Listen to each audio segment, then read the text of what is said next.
The Boss Husband. Credit to the author. 388 hanggang 75. Ang mga pangalan po na nandito ay galing sa mga name generator. Kaya kung meron man pagkakatulad sa mga pangalan ng totoong tao o lugar, ito ay tunay na hindi sinasadya. Ang kwentong ito ay rated SPJ. Striktong patnubay sa mga walang jowa. Ito ay bawal din sa bata at matatandang walang asawa. Marahil, ang iyong kamahalan Pluto ay maaaring nais na ibaling ang kanyang pansin dito, sabi ni Brahma habang hinihiling kay Balarama na kunin ang isang nakatagong projector. Isa itong device na karaniwang matatagpuan sa site, ngunit walang nakakaalam kung ano ang ipapakita sa kanila ng mga miyembro ng Sandstorm. Si Justin ay may masamang pakiramdam tungkol dito. Pagkaraan ng humigit kumulang 10 segundo, binuksan ni Balarama ang signal receiving device, at nag-project ng screen sa pilak puti, metal na dingding sa likod nila. Isang tingin lang ang kailangan para maging seryoso si Justin. Sa screen ay ipinakita ang isang villa. Ito ay walang iba kundi ang pag-aari ni Marian sa Dragon Garden.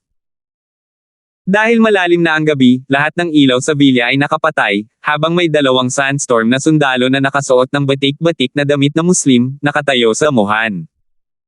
Pareho silang nakatayo sa ibabaw ng dalawang puting bangkay ng lalaki. Nakilala ni Justin ang mga bangkay. Sila ay mga miyembro ng Sea Eagles na ipinadala upang protektahan si Marian at ang iba pa. Kitang-kita ang kanilang intensyon. Nalaman ni Sandstorm ang lokasyon ng kanyang bahay, at alam niya kung sino ang nasa loob. Dahil pinatay nila ang mga taong responsable para sa kaligtasan ng bahay at mga nakatira dito, ang pagpatay sa 4 na babae sa bahay ay isang madaling trabaho.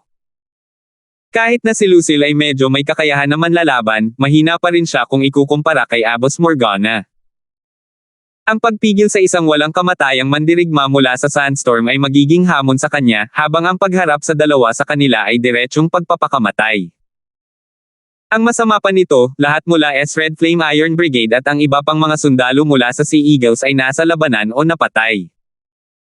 Wala ni isa sa kanila ang makakapagligtas kay Marian at sa iba pa sa loob ng villa.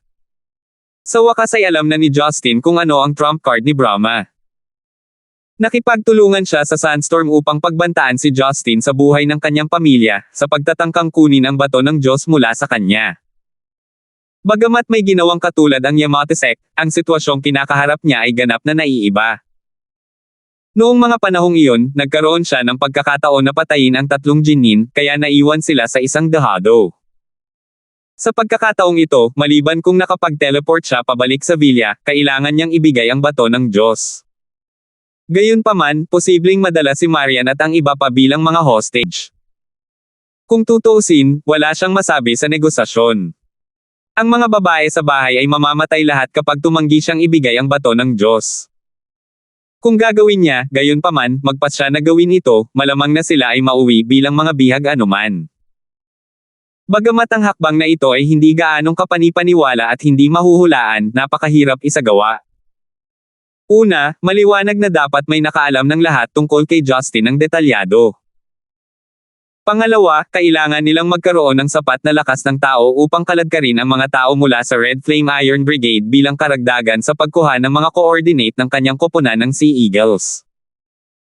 Ang mas nakakatakot, ang mga taong ito ay bago sa Stonegate ngunit nagawang malaman ang partikular na lokasyon ng bawat miyembro mula sa Dragon Group at sa Group of 8. Kasing linaw ng araw kay Justin na may especially iya sa loob nila. Si Justin ay nakaramdam ng labis na pang-aapi habang siya ay malalim na nakaugnay sa isang pangunahing pamamaraan. Kasabay nito, nang mapansin na sila ang nangunguna, si Siva at Azure ay bumalik sa entablado, upang tumayo sa tabi ni Brahma, habang sila ay tumigil sa kanilang mga laban.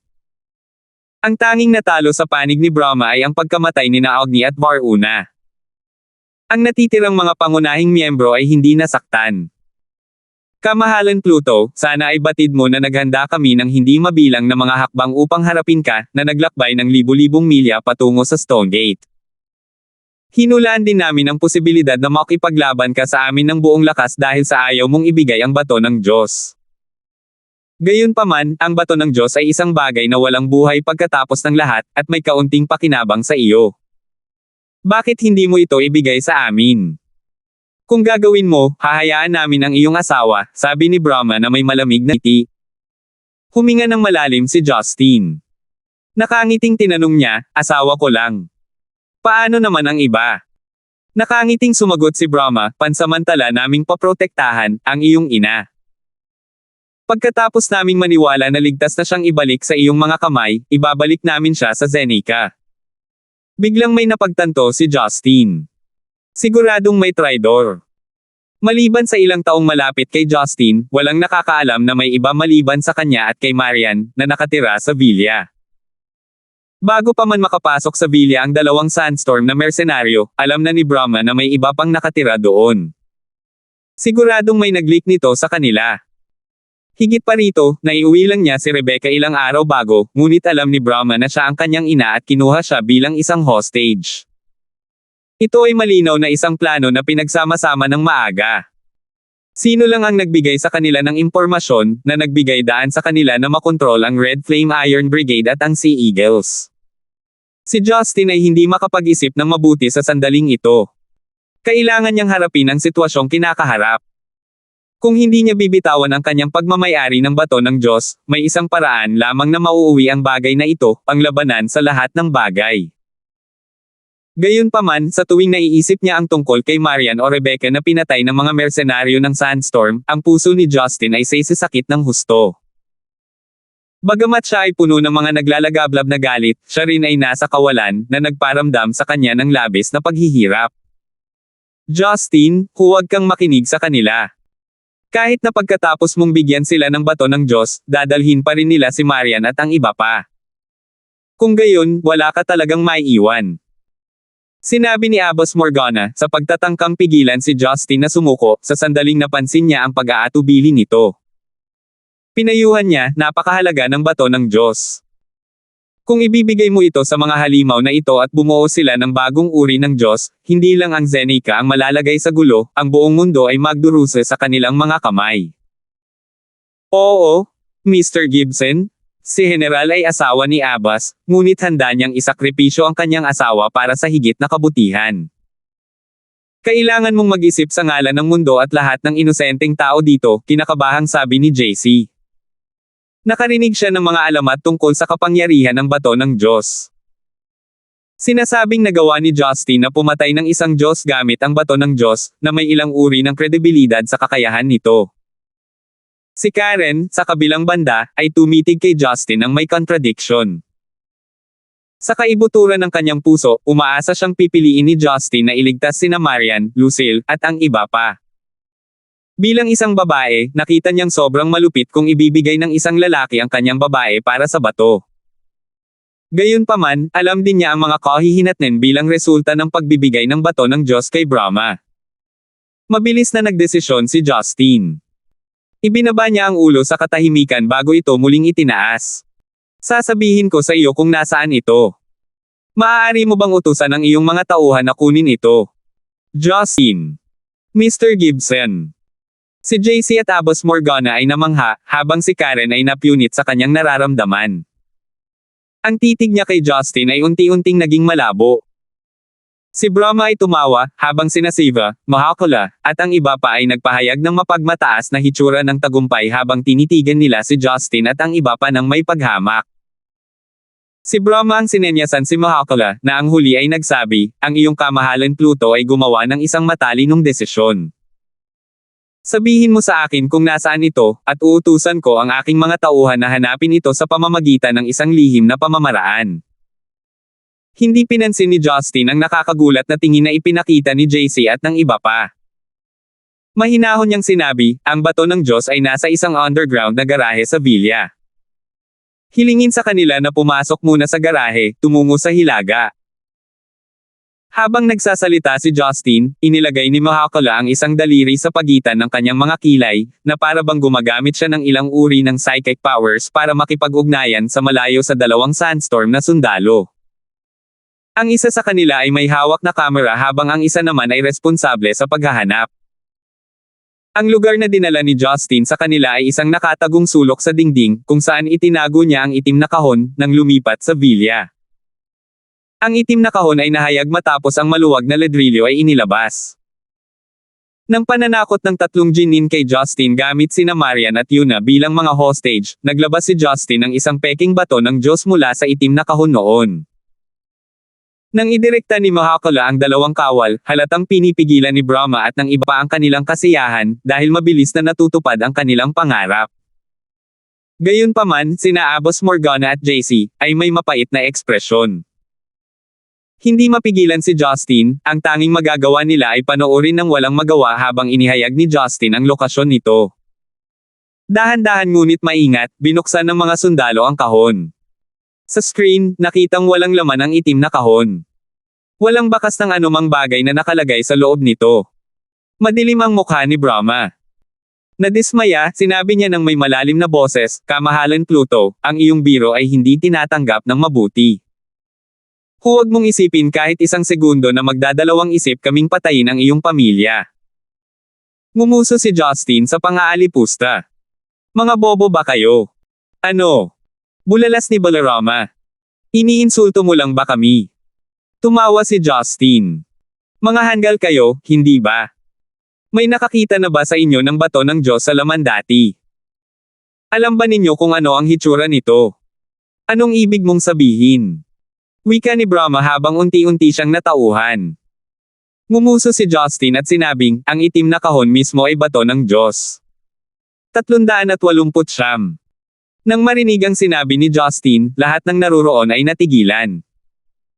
Wala ni isa sa kanila ang nag-isip na ang bagay ng hindi mabilang na mga hinahangad ng mga tao ay isang pangkaraniwang itim na kahon. Mukhang hindi kayo naniniwala sa akin.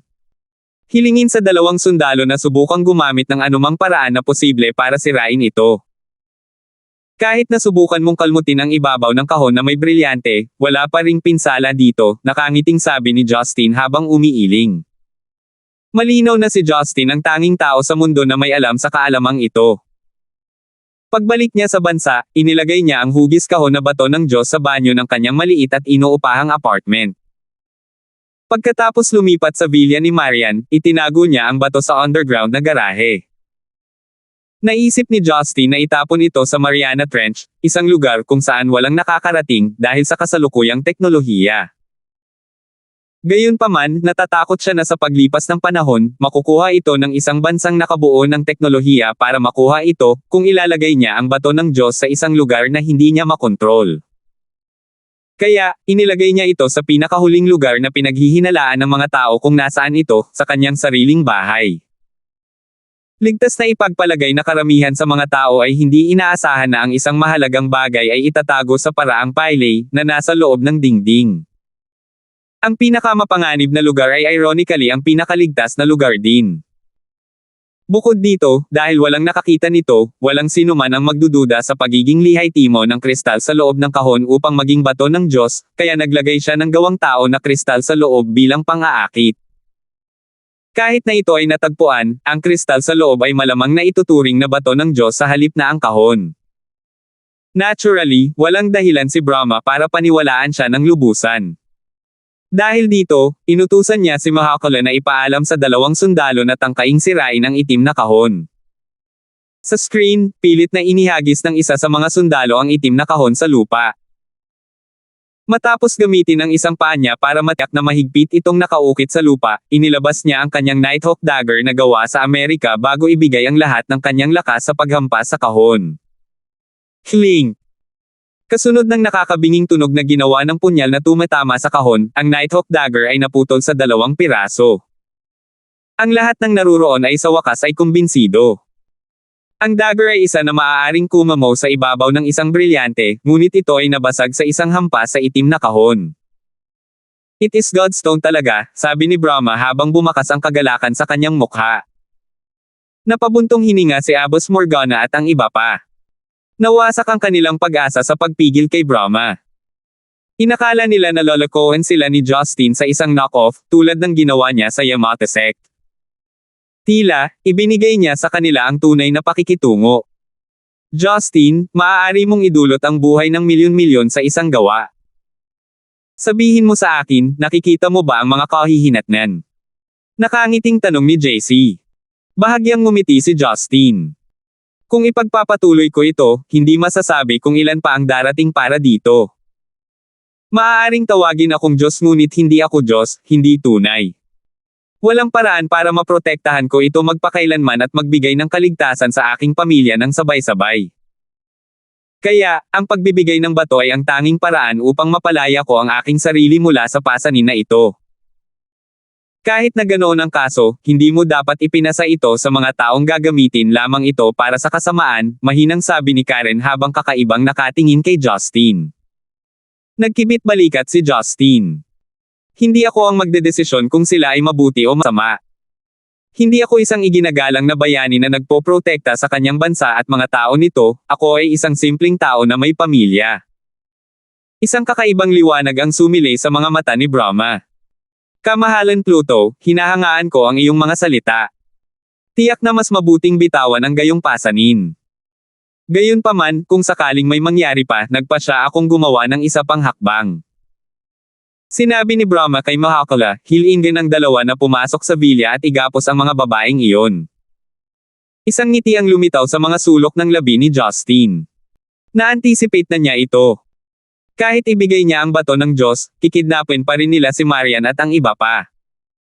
Sa pagtatapos ng araw, ang pagkuha ng bato ng Diyos ay isang problema habang ang mas malaking problema ay ang pagpigil kay Justin na patayin sila. Ang pagkuha kay Marian at sa iba pa bilang mga hostage ay ang tanging plano na kanilang naisip para makaalis ng ligtas sa Zeneca.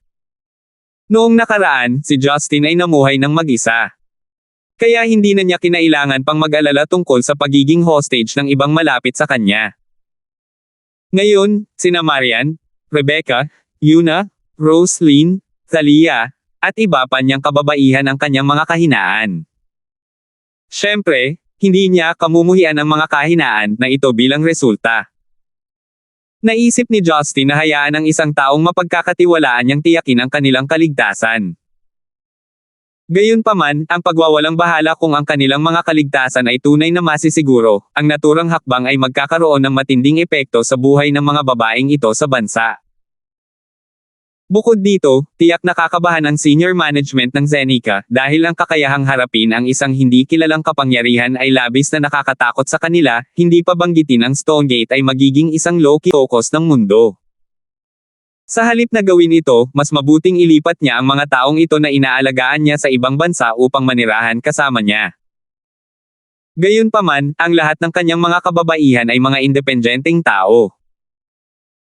Isinasantibi kung paano niya gagawin ang kanilang pakikisalamuha sa isa't isa ng may kapayapaan sa ngayon, bakit sila magkakasundo na protektahan at pakainin tulad ng mga domestic canaries. Wala itong pinagkaiba sa talamak na pagpapakamatay sa kanila. Kaya, bagamat paulit-ulit na nanganganib si Justin na mabantaan, ang tanging magagawa niya ay subukang balansehin ang pagitan ng kalayaan at kaligtasan. Sa hindi inaasahang pagkakataon, nahaharap siya sa mas malupit na banta sa pagkakataong ito. Higit sa lahat, ang proteksyon na payong na ibinigay ng Red Flame Iron Brigade ay ganap na hindi epektibo. Gayunpaman, hindi binalak ni Justin na payagan si Mahakala na turuan ang dalawang sundalo na kunin si Marian at ang iba pang mga babae. Sa kakaibang tingin ng lahat ng naroroon, sinabi ni Justin sa direksyon ng saradong mga pintuan ng halwang metal sa kanyang kaliwa, "Hoy, ang nakatayo sa likod ng pinto, nag-enjoy sa palabas hanggang ngayon." JC, Morgana, at ang mga tao mula sa Brahma ay lumingon para tingnan kung sino iyon. Akala ko defective product ka lang. Hindi ko akalaing mapapansin mo ako.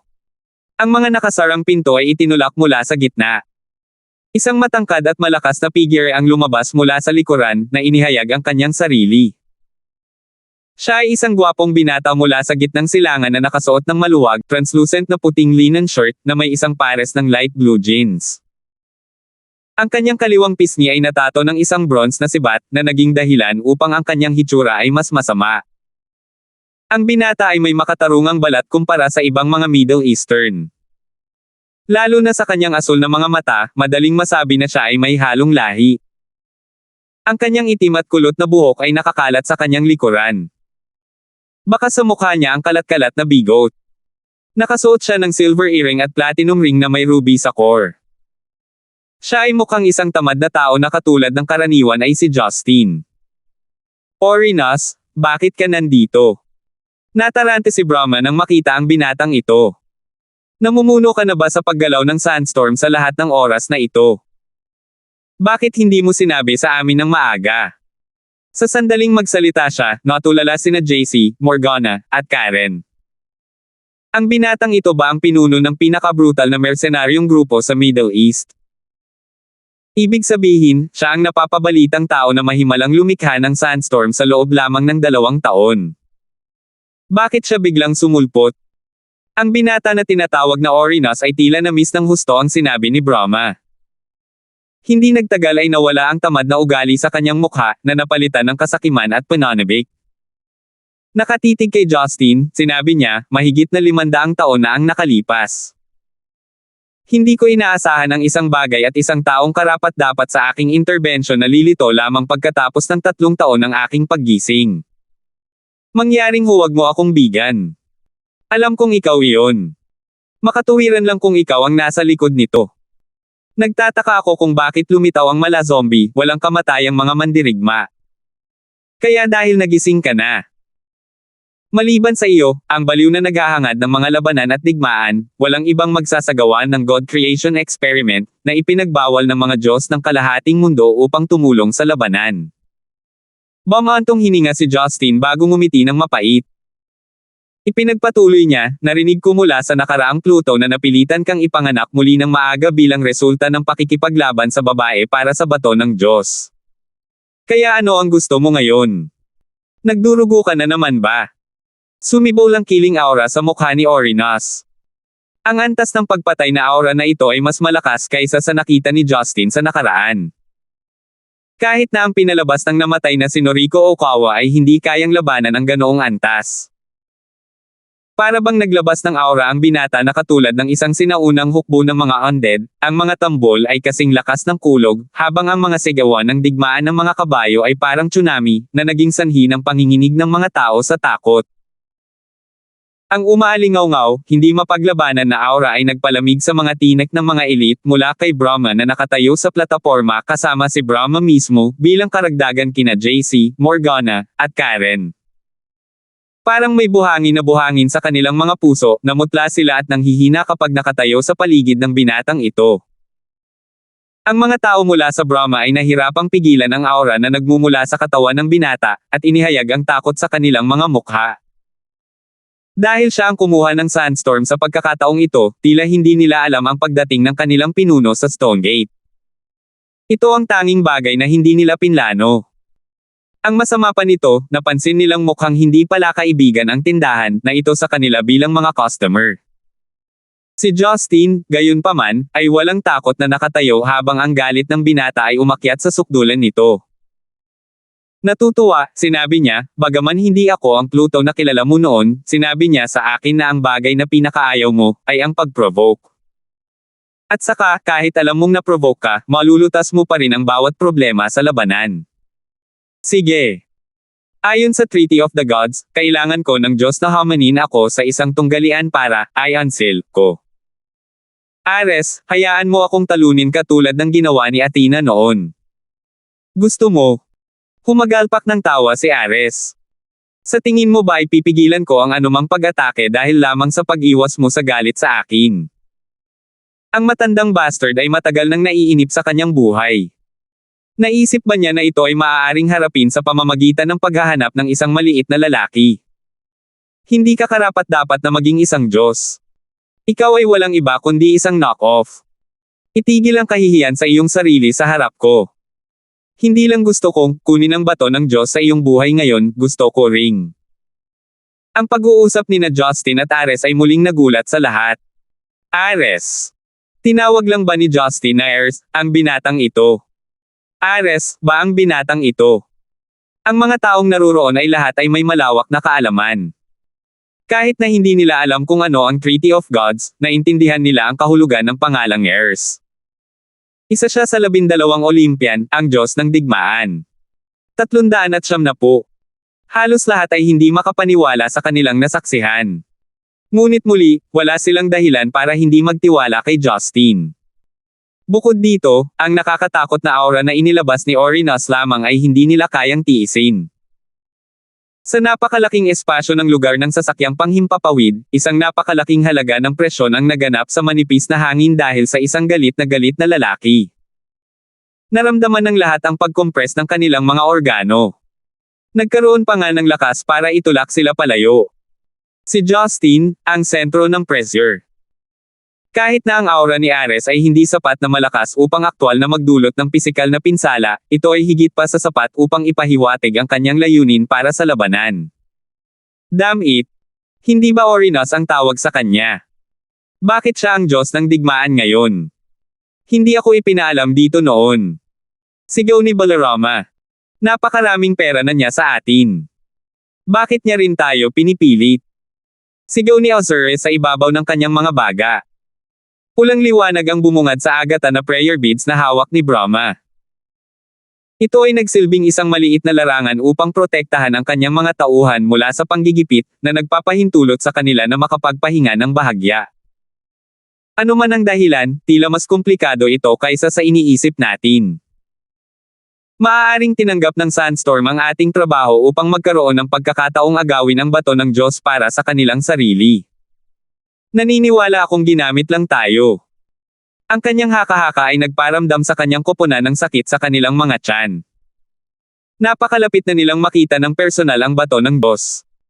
Gayunpaman, ginamit sila bilang kasangkapan ng ibang tao upang tulungan silang makuha ang bato ng Diyos. Itinuring pa silang kumpay ng kanyan. Sa kawalan ng pag-iisip, ang mga tingin ni Karen ay nagtagal sa dalawang binata na magkalaban habang inaalala niya ang mga datos tungkol sa Diyos ng digmaan na si Ares. Marahan niyang sinabi kina JC at Abos Morgana, ayon sa mga alamat, pagkatapos hawakan ni Reyna Hera ang isang bulaklak sa Orinos Garden, ipinanganak ang Diyos ng digmaan na si Ares. Iyon siguro ang dahilan kung bakit siya tinawag na Orinos, kanina. Ito. Bakit kailangang maging ganito? Mapait na tanong ni JC. Iniisip niya noon na, bagamat ang kanyang lakas ay hindi ang pinakamahusay sa Zenica, dapat mayroong napakakaunting mga tao na maaaring sumalungat sa kanya. Gayunpaman, sa kanyang pagbaba mula sa mga bundok, hindi lamang siya nagulat sa kakayahan ni Justin, nabigo rin siyang tunay na talunin si Brahma, hindi pa banggitin ang Diyos na biglang lumitaw, na ang aura ay hindi niya kayang tiisin. This was when Ares asked with a smile, "The new Pluto, do you only know how to play passive and endure my aura? Where's your aura?" Ibinalik ni Justin ang kanyang ulo upang tingnan si Karen at ang iba pa. Umalis, pumunta sa lugar na ito hanggat maaari at huwag lumingon. Huwag gumawa ng anumang bagay na walang ingat. Nasa akin ang lahat. Alam ng tatlo na hindi nagbibiro si Justin gaya ng karaniwan niyang ginagawa. Masyadong seryoso ang mukha niya. Dahil halos hindi nila malabanan ang aura na ibinubuga mula sa katawan ni Ares, si Justin na katulad ng isang Diyos sa parehong antas, ay natural na maaaring maglabas ng katulad na bagay. Di na rin tayo aalis. Kasunod ng sigaw ni Brahma, tumakbo siya patungo sa main entrance ng site. Si Mahakala, Siva, at ang iba pang mga elite ng Brahma ay sumunod sa hindi kalayuan sa pagtatangkang tumakas mula sa nalalapit na labanan. Si Zachary, na walang malay sa isang upuan sa itaas na plataporma, ang huling nasa isip nila habang sila ay tumakas. Alam na alam nila ang pagkakaiba ng kanilang kapangyarihan sa mga Diyos. Bagamat maaari nilang bantaan si Pluto sa pamamagitan ng pag-hostage sa kanyang pamilya, wala silang magagawa para kontrolin ang Diyos ng digmaan na random na lumitaw ng wala saan. I have waited years on end to unseal my powers. What makes you think na hahayaan kitang tumakas? Ang tunog ng malamig na boses ni Justin ay umalangaw-ngaw sa harap ni Brahma. Si Brahma na nasa kalagitnaan ng kanyang pagtakas, ay itinaas ang kanyang ulo para lamang mahanap si Justin na lumitaw sa kanyang harapan. Isinasantibi ang kanyang nakakatakot na bilis, ang katamtamang mukhang-mukha ni Justin kasama ang kanyang katamtamang pangangatawan ay kumikilos tulad ng isang mataas na bundok habang nakadiin siya sa kanilang mga ulo. Tulad ni Ares, inilabas ni Justin ang kanyang nakamamatay na aura. Pluto. Kung maglakas loob kang saktan kami, uutusan ko ang 2 Sandstorm na mersenaryo na patayin ang pamilya mo. Itinanam ko ang aking kamalayan sa kanilang mga katawan, ako. Nais ni Mahakala na banta muli si Justin sa pagtatangkang iligtas ang kanyang buhay. Gayunpaman, bago niya matapos ang kanyang pangungusap, tuluyan na siyang nawala sa hangin.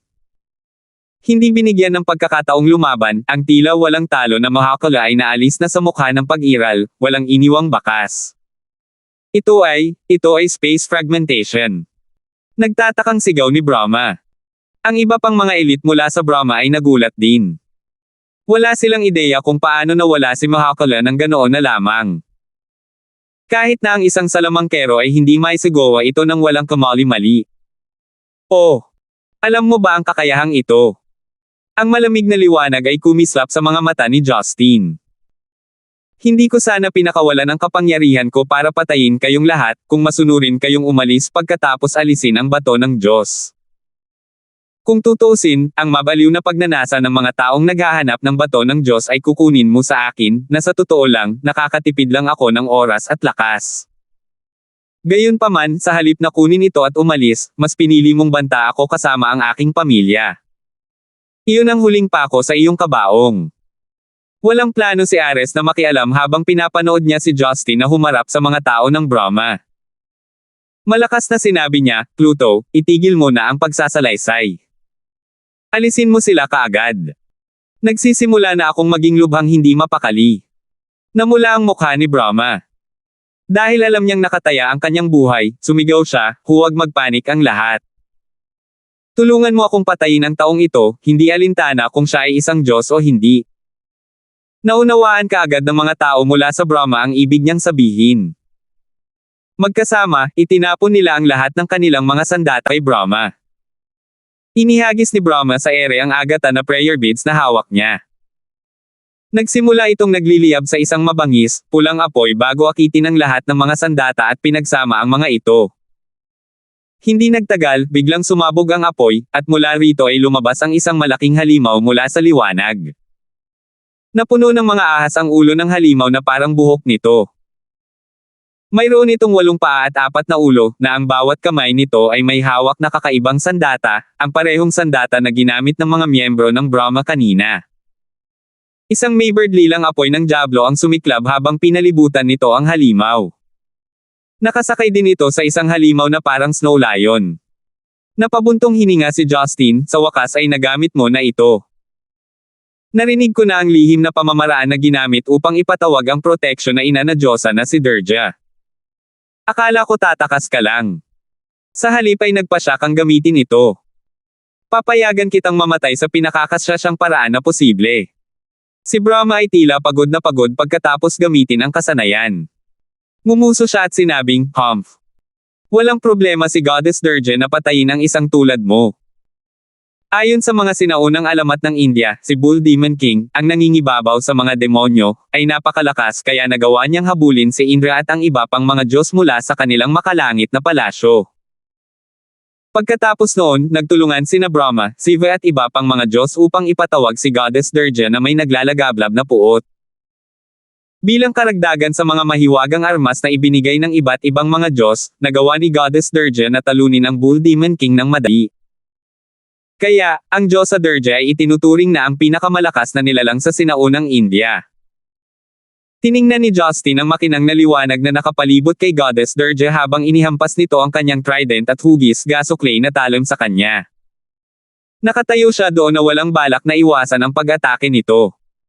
Nang maisip ng lahat na nalaslas si Justin, bigla nilang napansin na lumitaw si Goddess Durga sa likod ni Justin. Boom! Boom! Dalawang nakakabinging kalabog ang umalangaw-ngaw dahil sa pagkakawatak-watek ng lupa. Pinutol ng puwersa ang mga bakal na plato, na nabasag ang granite na lupa sa ilalim nito. Ang pag-atake ay ganap na nakaligtaan kay Justin. Ang welga na dapat ay damapo sa bungo ni Justin ay lubusang nakaligtaan ang kanyang katawan. Space folding. Namutla si Brahma nang mapagtanto niya ang kawalan ng pag-asa sa kanyang sitwasyon. Wala sa mood si Justin na ipagpatuloy ang panggugulo sa kanila. Sige, asar ka gaya ng iyong dakilang kapatid na si Mahakala. Sa sandaling matapos magsalita si Justin, nang hindi binibigyan ng pagkakataon ang mga miyembro ng Brahma na magsalita, nagsimulang magbago ang espasyo sa paligid ni Justin. Basag! Basag! Maraming tunog ng pag-crack ang umalangaw-ngaw sa buong carrier. Lahat ng mga elite ni Brahma kabilang si Brahma ay nahati sa dalawa ang kanilang mga katawan. Ang kanilang pangitaas na katawan ay humiwalay sa kanilang ibabang bahagi ng katawan at bumagsak sa lupa, na ang kanilang mga mukha ay gulat pa rin. Ilang sandali pa, bumagsak din ang kanilang ibabang bahagi ng katawan, na naging sanhi ng pagdaloy ng dugo na parang ilog. Space, disruption? Nauutal na sabi ni Brahma bago nawala ng malay, na nakabukas ang mga mata. Kasunod ng pagkamatay ni Brahma, nawala rin si Goddess Durga habang nahulog ang mga armas na hawak niya. 371. Walang iba kundi si Ares, ang nandoon upang saksihan ang nakakalokang eksena. Si Karen at ang dalawa pa ay nakatakas mula sa site, naiwan lamang sina Justin at Ares doon bilang karagdagan sa walang malay na si Zachary. Not bad. Mas inaabangan ko ang laban natin ngayon. At least mukhang disente ang space method mo, panunuyan ni Ares. Ito na ang pangalawang beses kong gamitin ito. Ngunit hindi mo maaaring i-classify ang isang tao bilang hindi pamilyar o highly practiced pagdating sa ganito. Kaya hindi ito malaking bagay, sagot ni Justin. Kung iyon lang, sabi ni Ares bago dinilaan ang kanyang mga labi sa pananibik, simulan na natin. Tumingin si Justin sa higanting screen upang matiyak na hindi pumapasok sa bahay ang mga mersenaryo ng Sandstorm. Hawak lang nila ang bato ng Diyos. Nakahinga siya ng maluwag, ibinalik niya ang ulo kay Ares at sinabing, maaari ba akong humingi ng salita na hindi mo utusan ang iyong mga mersenaryo na hulihin ang aking pamilya sa gitna ng ating laban? Malamig na sanggal ni Ares. Bakit mo ako isasama sa mga hanggal na iyon mula sa Brahma? Para sa akin, Ares, ang salitang pagbabanta, ay hindi umiiral sa aking diksyonaryo. Umaasa ako sa aking lakas at lakas lamang. Walang makakapidyaw sa akin na makuha ang bato ng Diyos. Ngayon, pumunta ako rito upang ipadala ka sa muling pagsilang, pagkatapos ay ibabalik ko ang bato sa gitnang silangan. Ngumisi si Justin. Hindi ako naniniwala na mangyayari iyon. 5 siglo na ang nakalipas, ipinadala ka ni Athena sa muling pagsilang, kung saan siya muling nagkatawang tao hindi nagtagal. Ngayong nagising ka na, hindi ba malamang na magising din siya? Paano kung subukan niyang kunin ang bato ng Diyos mula sa iyo? Humph! Ano sa tingin mo ay natatakot ako sa asong iyon? Nagawa niya lang akong talunin sa pamamagitan ng pag-asa sa kanyang propesya. Pagdating sa isang hilaw na labanan, walang paraan na matatalo niya ako. Umungol si Ares. Hindi ko alam kung ano ang nangyari sa inyong dalawa. Ngunit tiyak na hindi magiging perpekto kung ang bato ng Diyos ay napunta sa isang labanang baliw na tulad mo. Pinipili ng ibang mga Diyos na huwag makialam dahil alam nilang hindi nila kayang talunin ang inyong dalawa. Kahit na sa tingin ko ay hindi ko kayo matatalo. Kailangan ko lang umalis sa Diyos hanggat maaari akong sumang-ayon sa Diyos. Sa akin pagkatapos nito, kumpiyansa na sabi ni Justin habang nakangiti. Haha! Sa tingin mo ba ay may potensyal kang maging karibal ko? Nakuha ang pagiging Diyos sa pamamagitan ng pagpatay ng Diyos. Lubos akong nababatid na ang matandang si Hades ay nainip sa kanyang buhay at pinaalis ang kanyang kamalayan ng Diyos mismo. Nagpakamatay siya. Hindi mo siya pinatay. Sabi ni Ares. Kaisahan man kita o hindi ay hindi mo pipiliin. Ipaglaban mo ako kung gusto mo. Bakit kailangan mong magbulalas ng napakaraming kalokohan, higit pa sa karaniwan kong ginagawa? Ikaw ba, ang Diyos ng digmaan, ay naging kalaw-angin pagkatapos matulog sa loob ng 500 taon? Pinagtawanan ni Justin. Galit na galit si Ares. Nang walang sinabi pa, tinitigan niya si Justin at umungal, na naging sanhi ng pag-vibrate sa loob ng aircraft carrier. Lumitaw ang mga bitek sa lahat ng tila matibay na bakal na mga plato habang nagsimulang mabali ang lupa. Sumimangot si Justin at lumipat sa daan-daang metro ang layo mula sa dati niyang posisyon. Sa sandaling iniwasan ni Justin ang dagindong, 3 napakataas, matutulis na bagay na naglalaman ng granite at metal ay sumugod palabas mula sa lupa patungo sa kinatatayuan ni Justin kanina, parang isang skyscraper na tumaas mula sa lupa. Wow! Isang ambush pagkatapos magsimula ang labanan. Nakangiting mahina, nagsimulang maglakad ng paikot-ikot si Justin ng dahan-dahan at mahinahon. Sa tuwing gumagalaw si Justin, iba't ibang uri ng mga bakal na plato at pader na bato ang tumataas mula sa lupa, o malalaking bato ang babagsak mula sa itaas. Si Justin ay hindi lamang nakatutok sa pag-iwas. Gamit ang parehong mga diskarte sa espasyo tulad ng dati, ginamit niya ang iba't ibang mga bato at metal mula sa kisame at sahig bilang kanyang mga sandata, na nagdulot ng iba't ibang uri ng malalaking bagay na nagbanggaan na parang naglalaro. Ang mga bumabagsak na bato at metal na mga plato ay tumitimbang ng tonelada sa pinakamababa. Kung may matamaan man ito, walang duda sa kanilang isipan na sila ay magiging parang tinadtad na karne. Gayunpaman, kapag pinapanood silang nakikipaglaban, ang di umano'y mabibigat na bagay ay mukhang kasinggan ng mga balahibo. Masyadong maliit ang lugar. Tere sa labas. Habang sumisigaw si Ares, nahati sa gitna ang tila hindi masisirang site. Iyon talaga ang naisip ko. Sinulyapan ni Justin ang walang malay na si Zachary na nasa itaas na plataporma. Gamit ang kanyang kalooban, inilipat niya ang dalawang metal plate upang takpan si Zachary, na nagbigay sa kanya ng proteksyon. Hindi nagtagal, hinati ni na Justin at Ares sa kalahati ang naputol na bundok, muli. Kasabay nito, halos kalahating kilometro ang layo, natulala sina Abbas Morgana, Karen, at JC na nakataka sa kanilang nakita. Tumanggi silang maniwala na, mula sa paanan ng bangin hanggang sa tuktok, na ilang kilometro ang taas, ay nahati sa apat na bahagi ng isang misteryoso at napakalaking puwersa. Di nagtagal, ang hindi mabilang na mga bato, lupa at mga halaman ay naging mga labi bago lumubog sa marahas na tubig. Kahit na nakatayo sila sa malayo sa labanan, naririnig pa rin nila ang dumadagandong na tunog ng kanilang laban. Dapat itong banggitin na ang lugar ng carrier ng sasakyang panghimpapawid ay itinayo gamit ang hindi kinakalawang na asero. Gayunpaman, sa pamamagitan ng labanan ng dalawang tao, napakadali itong nahati at naging alikabok. Sa wakas ay naunawaan ni Karen at ng iba pa kung bakit kailangang mabuo ang Treaty of God sa simula pa lang. Ito ay upang matiyak na ang mga Diyos ay hindi kailanman magpapakawala ng kanilang mga kakayahan laban sa mga hindi Diyos. Dapat bang umiral ang gayong kapangyarihan sa mundo? Kung hindi sila nakikipaglaban malapit sa mga bundok, ngunit sa halip ay sa isang sasakyang panghimpapawid, hindi ba ito masisira sa basura?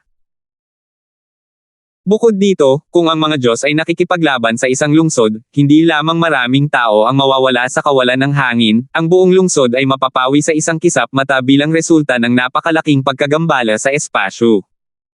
Ito ang maalamat na labanan sa pagitan ng mga Diyos. Bulong ni JC sa sarili. Sa kabutihang palad ang aming sasakyang panghimpapawid ay wala sa loob. Kung hindi, walang paraan sa impyerno na ito ay makakaligtas dito, sabi ni Karen. Biglang naalala ni Morgana, nasa loob pa rin si Zachary. Crap, kailangan ko siyang iligtas. Sabi ni Abbas Morgana, habang nagmamadaling bumalik sa site. Gaano man sila kadalas magtalo, si Zachary pa rin ang kanyang asawa sa pagtatapos ng araw. Nagkatinginan sina Karen at JC bago mabilis na sumunod kay Morgana dahil hindi nila siya kayang iwan at hindi tumulong. Ang kumikinang na buwan ay nakasabit sa kalangitan, ang malamig na hangin na nakakagat ng buto ay umihip sa karagatan, ang maaliwalas na kalangitan sa buong paligid. Ang mga alon na umaabot sa langit ay gumulong sa dagat. May nakatayong dalawang silhouette sa himpapawid 100 metro ang layo. Sila Justin at Ares. Nagawa nilang dalawa na manipulahin ang espasyo at oras. Isang bagay na walang halaga na lumulutang sa hangin ay isang piraso ng cake sa kanila. Kapag pareho nilang nakontrol ang espasyo, imposibleng durugin ang isa't isa sa alikabok o putulin ang kanilang mga katawan sa kalahati tulad ng ginawa ni Justin sa mga tao ng Brahma kanina. Posible, gayunpaman, na sirain ang katawan ng kanilang kalaban upang pilitin silang muling ipanganak, o sirain ang kamalayan ng kalaban na Diyos, ngunit hindi ito masyadong praktikal. Kaya, habang patuloy ang labanan, sinira nila ang kalapit na mga bundok sa proseso. Ang kanilang labanan ay kahanga-hanga, ngunit walang mga estratehikong elemento dito. Ang magagawa lang nila ay ikumpara ang kanilang kakayahan na manipulahin ang espasyo habang hinuhulaan ang mga galaw sa hinaharap at hampasin lamang kapag nagkamali ang isang panig. Mukhang minana mo ang pag-unawa ni Hades sa mga pamamaraan sa kalawakan. Gayunpaman, hindi ako kayang kalabanan ng matandang Hades. Walang nagbago. Sa sandaling matapos magsalita si Ares, sa pamamagitan ng space folding, direkta siyang nagpakita sa harap ni Justin. Isang suntok na may kalidad ng durog na espasyo ang itinapon sa baywang ni Justin. Kinaway-kaway ni Justin ang kanyang braso habang agad niyang pinaikli ang durog na espasyo, at kasabay nito ay sinalo ang kamao ni Ares, bago ginamit ang kanyang kabilang braso para tadterin ang leeg ni Ares. Nakayuko si Ares habang binawi niya ang kanyang kamao, iniiwasan ang tila katamtamang hampas ng kutsilyo ni Justin. Gayunpaman, kahit na nagawang iwasan ni Ares ang pag-atake ni Justin, ang karagatan sa ilalim ay hindi. Isang trench na may lalim na 10-10 metro at daan-daang metro ang lapad ang lumitaw sa gitna ng karagatan. Ang dahilan ay halata, ang pag-atake ni Justin, na may space fracturing elemento dito. Si Ares ay hindi dapat sumuko. Wala ito sa kanyang kalikasan. Kasing bilis ng kidlat, ibinato niya ang hindi mabilang na bilang ng mga suntok kay Justin, na tila mga normal na pamamaraan, ngunit lahat ay naglalaman ng mga elemento ng marami, misla ng mga pamamaraan sa espasyo. Kung mabaygo si Justin na kontrahin ang isa sa kanila, ang kanyang katawan ay madaling maging sirang punching bag. Tinanggap ni Justin ang bawat welga niya. Habang paulit-ulit niyang pinalalakas ang nakapalibot na espasyo upang maitama ang mga epektong dulot ng paggamit ng mga pamamaraan sa espasyo ng kanyang kalaban, habang naghahanap ng mga pagkakataong makabawi. Ang kanilang mga pamamaraan sa espasyo ay bumangga ng walang tigil. Bagamat hindi pa sila nakakagawa ng anumang malaking pinsala sa isa't isa, nagbunga sila ng iba't ibang trenches, tides, at mataas na agos sa karagatan sa ilalim nila. Ang kanilang umaalon na aura ay agad na nagpadala ng parang tsunami na alon sa daungan. Sina Justin at Ares, gayunpaman, ay hindi nag-aksaya ng oras o pagsisikap na maging maingat sa kanilang kapaligiran. Nagpatuloy sila sa paggamit ng mga pamamaraan sa espasyo sa isa't isa habang umiikot sila sa hangin. Dumating si Abbas Morgana kasama sina Karen at JC malapit sa site. Halos magpanik sila nang maharap sila sa mala-tsunami na alon. Kung titingnan sa malayo, bagamat nakakatakot ang labanan sa pagitan ng dalawa at matindi ang pagkawasak, naiintindihan pa rin. Gayunpaman, nang malapit na sila sa pinangyarihan ng labanan, sa wakas ay naramdaman nila ang lakas ng pagsak ng langit at paglamon sa lupa. Buti na lang at bihasa ang tatlo sa paggamit ng lightness skill. Nakuha nila ang kanilang sarili sa mas mataas na lugar bago dumating ang mga alon. Nabasa lang sila pagkatapos, at hindi nilamon ang alon. Nang dumating ang tatlo sa site, nawasak ito ng hindi nakilala. Sa sandaling naghanap ng mabuti, sa wakas ay nakita nila si Zachary. Gayunpaman, Grey Robe na hindi nakikita sa lahat ng oras na ito ay kasalukuyang nakatayo sa tabi ni Zachary. 372. Grey Robe. Where have you been? Bakit ang tagal mong dumating? Dahil mas nag-aalala si Abbas Morgana kay Zachary kaysa karaniwan, inakala niyang patay na si Grey Robe na responsable sa kaligtasan ni Zachary. Nagising na rin si Zachary mula sa kanyang walang malay na estado. Isang ngiti ang ipinakita niya nang mapansin niyang sumugod si Morgana upang tingnan ang kanyang kaligtasan. Morgana, si Grey Robe ay binigyan ng iba pang mga gawain na dapat gawin. Ang kanyang mga kakayahan ay walang kinalaman sa aking pagkuha. Napayuko si Gary Robe sa katahimikan dahil wala siyang planong magpaliwanag. Ikaw. Tiningnan ni Abbas Morgana si Zachary mula ulo hanggang paa. Tinanong niya, ayos ka lang ba? Itinuro ni Zachary ang dalawang malalaking bakal na plato na naging tatsulok upang protektahan ang kanyang likuran. Nakatusok ito na parang masakit na hinlalaki sa inabandonang site. Tiyak na tinakpan ako ni Justin ng mga iyon na nagbigay daan sa akin na makaligtas sa kalamidad na ito. Humph! Tingnan mo. Hindi mo alam ang mga galaw ng iyong mga kalaban. Nabulag ka sa pamumuno sa Red Flame Iron Brigade sa loob ng maraming taon. Hindi nasisiyahang sabi ni Abbas Morgana. Mapait na ngumiti si Zachary.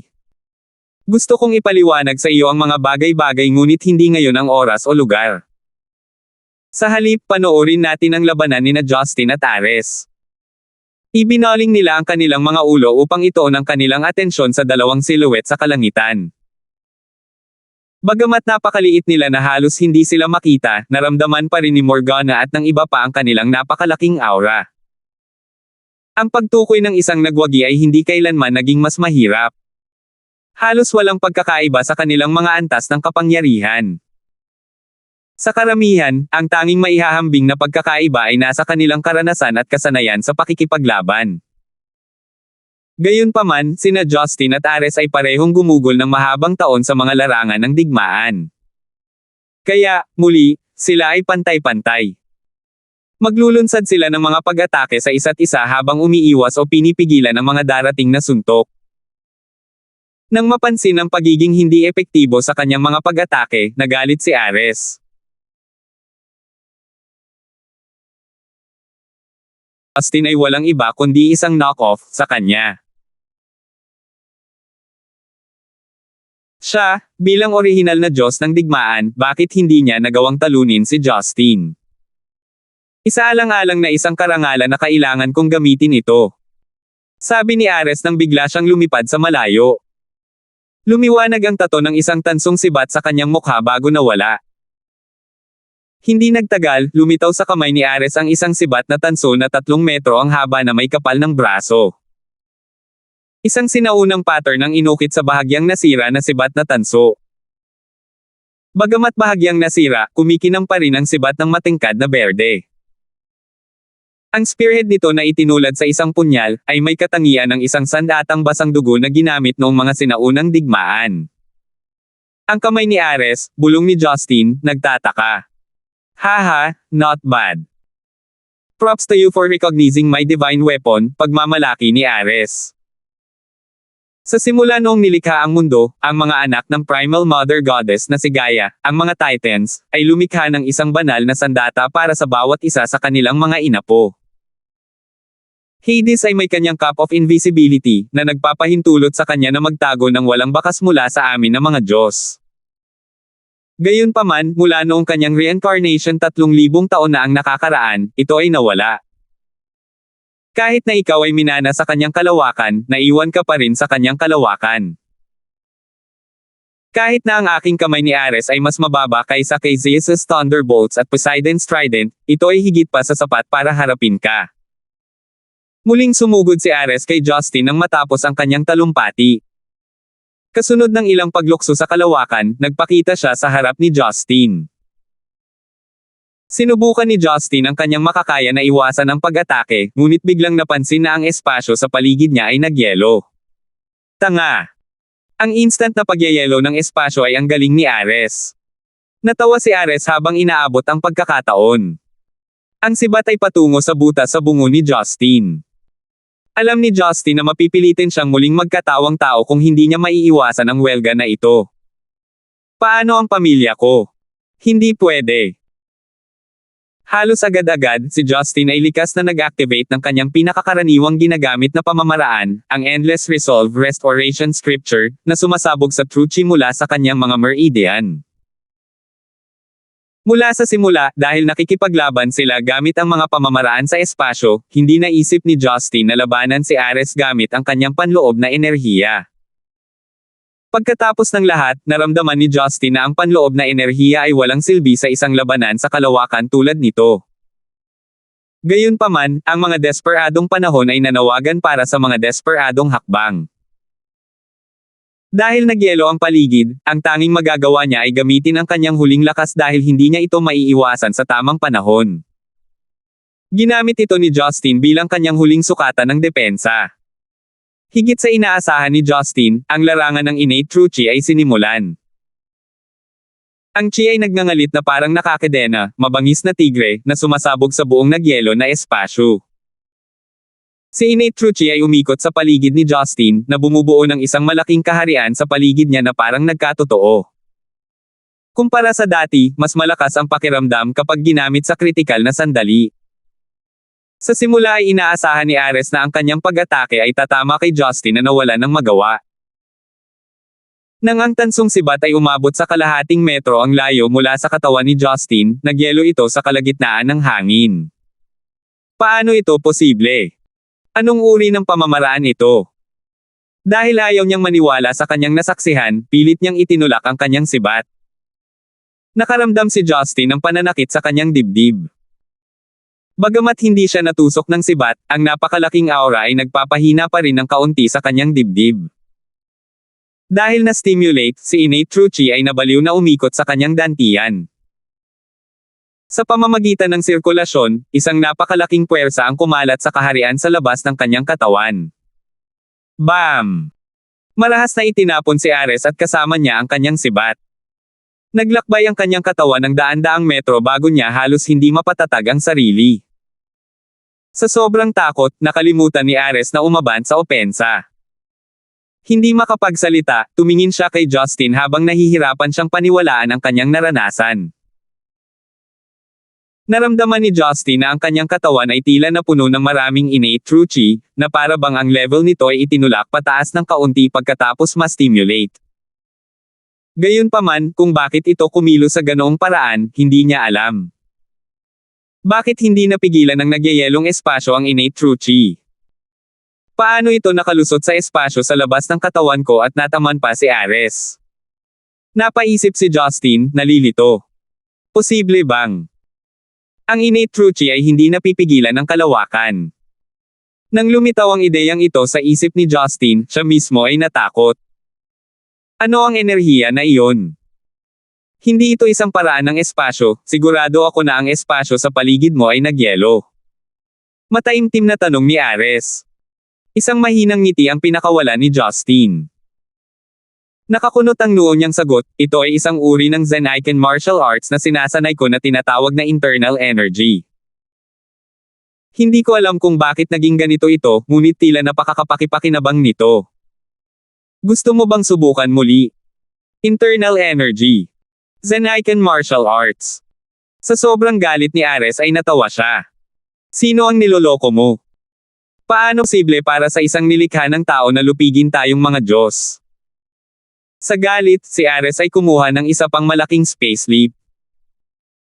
Pinalamig ang espasyo sa paligid ni Justin, inihampas ni Ares ang kanyang sibat kay Justin upang maghatid ng isang nakamamatay na suntok. Nagseryoso si Justin. Inikot ang innate true chi sa kanyang mga kamay, itinikom niya ang kanyang mga ngipin bago pilit na hinawakan ang kamay ni Ares ng direkta. Clink! Umalangaw-ngaw ang tunog ng banggaan sa pagitan ng mga metal. Ang kamay ni Ares ay itinapon muli ng innate true chi ni Justin. Bukod dito, napansin ni Justin na ang puwersa ng innate true chi na kanyang pinakawalan, ay nararamdaman ng ilang beses na mas malaki kaysa kay Ares. Isang matapang na pag-iisip ang lumitaw sa isip ni Justin. Ang innate true chi ay hindi nakakabit mula sa kalawakan. Hindi ba't nangangahulugan ito na may pagkakataon para sa mga master ng innate na maging mas dakila kaysa sa mga Diyos? Bagamat nakamit niya ang ikasyam na antas ng Endless Resolve Restoration Scripture noong siya ay nasa Japan, bukod pa sa pagpasok sa kaharian ng innate full cycle, kumbinsido si Justin na hindi ito ang katapusan. Mayroon pa ring mga antas na dapat galugarin at mas malalalim na lugar na matutuklasan. Gayunpaman, mas lumakas ang kanyang mga hinala nang labanan niya ang kanyang pakikipaglaban kay Ares. Pagkatapos ng lahat, ang lakas ng mga Diyos ay hindi lamang kasama ang isang matigas na katawan, ngunit ang kakayahang kontrolin din ang espasyo.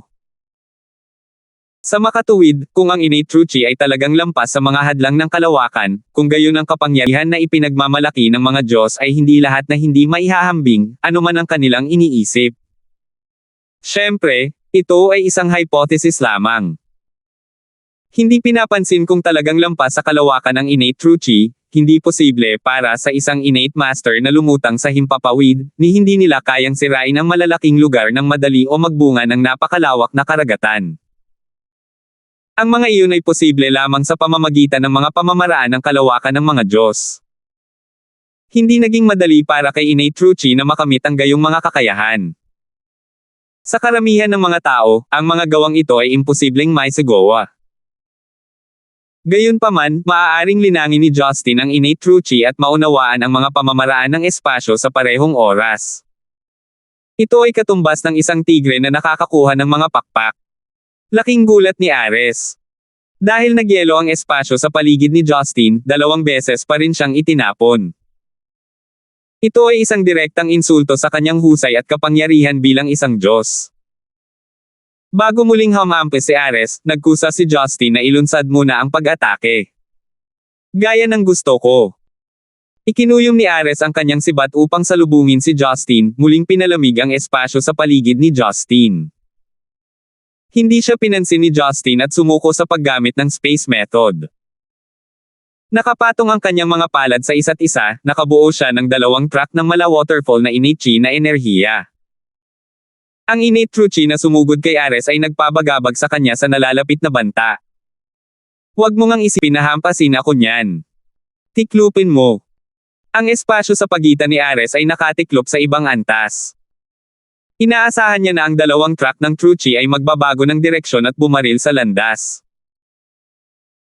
Gayunpaman, ang 2 track ng true chi ay bumagsak sa nakatiklop na espasyo, binabaliwala ang mga batas ng kalawakan, at tumagos sa natitirang mga antas ng espasyo, bago tuluyang nataman si Ares sa dibdib. Puff! Nakaramdam si Ares ng matinding kirot sa kanyang dibdib. Dahil sa sobrang lakas ay naisuka siya ng isang subo ng sariwang dugo, habang ang kanyang katawan ay nahulog sa karagatan na parang saranggola na may putol na tali. Bagamat ang mga Diyos ay may pambihirang matigas na katawan, hindi sila ganap na hindi magagapi. Inipon ni Justin ang kanyang panloob na enerhiya ng lubusan upang mabuo ang 2 track ng innate true chi. Kung isang ordinaryong tao ang nataman, ito ay higit pa sa sapat upang hatiin ang katawan ng taong iyon sa maraming piraso. Ito ay sapat na nakakatakot na si Ares ay nagtamo lamang ng isang panloob na pinsala. Sa himpapawid, tinitigan ni Justin si Ares habang siya ay nahulog. Pagkatapos ay napatingin siya sa kanyang mga palad. Talagang nagawa ni innate true chi na dumaan sa kalawakan. Gayunpaman, si Justin ay hindi naiwan ng maraming oras para isipin ang dahilan.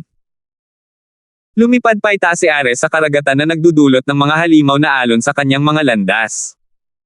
373.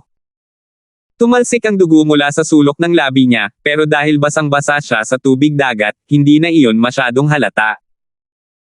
Ang titig ni Ares ay tila isang leon na kumalma matapos mag-amok. Matapos titigan si Justin saglit, nagtanong siya, ito ba ay gawa ng panloob na enerhiya ng Zen-Iken? Oo. Tumango si Justin.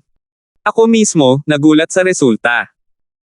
Hindi ko alam na may potensyal itong baliwalain ang mga batas ng kalawakan hanggang ngayon. Bumungad sa mga mata ni Ares ang komplikadong emosyon. Pagkaraan ng ilang sandali, sinabi niya, panalo ka. Natigilan si Justin. Nakangiting sinabi niya, hindi mo binaygo ang mga alamat. Lagi mong inaangkin ang tagumpay bago ang laban, ngunit aamin ka rin ng pagkatalo ng walang pag-aalinlangan. Mukhang naiinis si Ares. Hindi ako duwag sa katotohanan. Kung matatalo ako, matatalo ako. Pagkatapos matalo, sisiguraduhin kong mananalo ulit ako gamit ang mga kamao ko sa susunod na pagkikita natin. Bagamat nagawa mo akong ipanalo ngayon, hindi mo matatapos ang buhay ko. Bagamat ang Zen-Iken martial arts mo ay maaaring makapinsala sa akin, dapat mong malaman na hindi mo ako kayang patayin. Alam ko. Tumango si Justin. Hindi ko intensyon na patayin ka. Magre-reincarnate ka lang ng ilang daang taon kung papatayin kita. Iyon lang ay parang walang kwenta sa akin. Natutuwa akong malaman mo. Makikita sa mga mata ni Ares na may pinaghihirapan siya. Dahil nanalo ka, sa iyo pa rin ang bato ng Diyos. Gayunpaman, kapag nakahanap na ako ng paraan para kontrahin ka, hahamunin pa rin kita sa isang tunggalian. Maaga o huli ay aagawin ko ang bato ng Diyos. Malungkot na tanong ni Justin, bakit gusto mo ito? Mayroon ka ng buhay na walang hanggan. Bakit kailangan mong makuha ang bato ng Diyos? Para sa parehong dahilan ng asong babae. Isang evil smile ang pinakawalan ni Ares. Naalala ni Justin ang nangyari sa nakaraan. Nakakunot ang noo niyang tanong, nahihirapan ka pa bang tanggapin ang mundong ito pagkatapos ng 10,000 taon? Matagal nang nakikibagay ang ibang mga Diyos sa mundong ito. Bakit hindi mo rin magawa ni Athena? Ito ay dahil ayaw kong mawala ang kahulugan ng aking pag-iral. Kahit nagalit ako sa asong babae na si Athena, gusto ko ito kapag siya ay sumunod sa aming paniniwala. Napangiti si Ares bago umubo. Nagpatuloy siya, aalis ako ngayon kasama ang mga tao mula sa sandstorm. Panatilihin ang bato ng Diyos sa iyo at huwag itong mawala.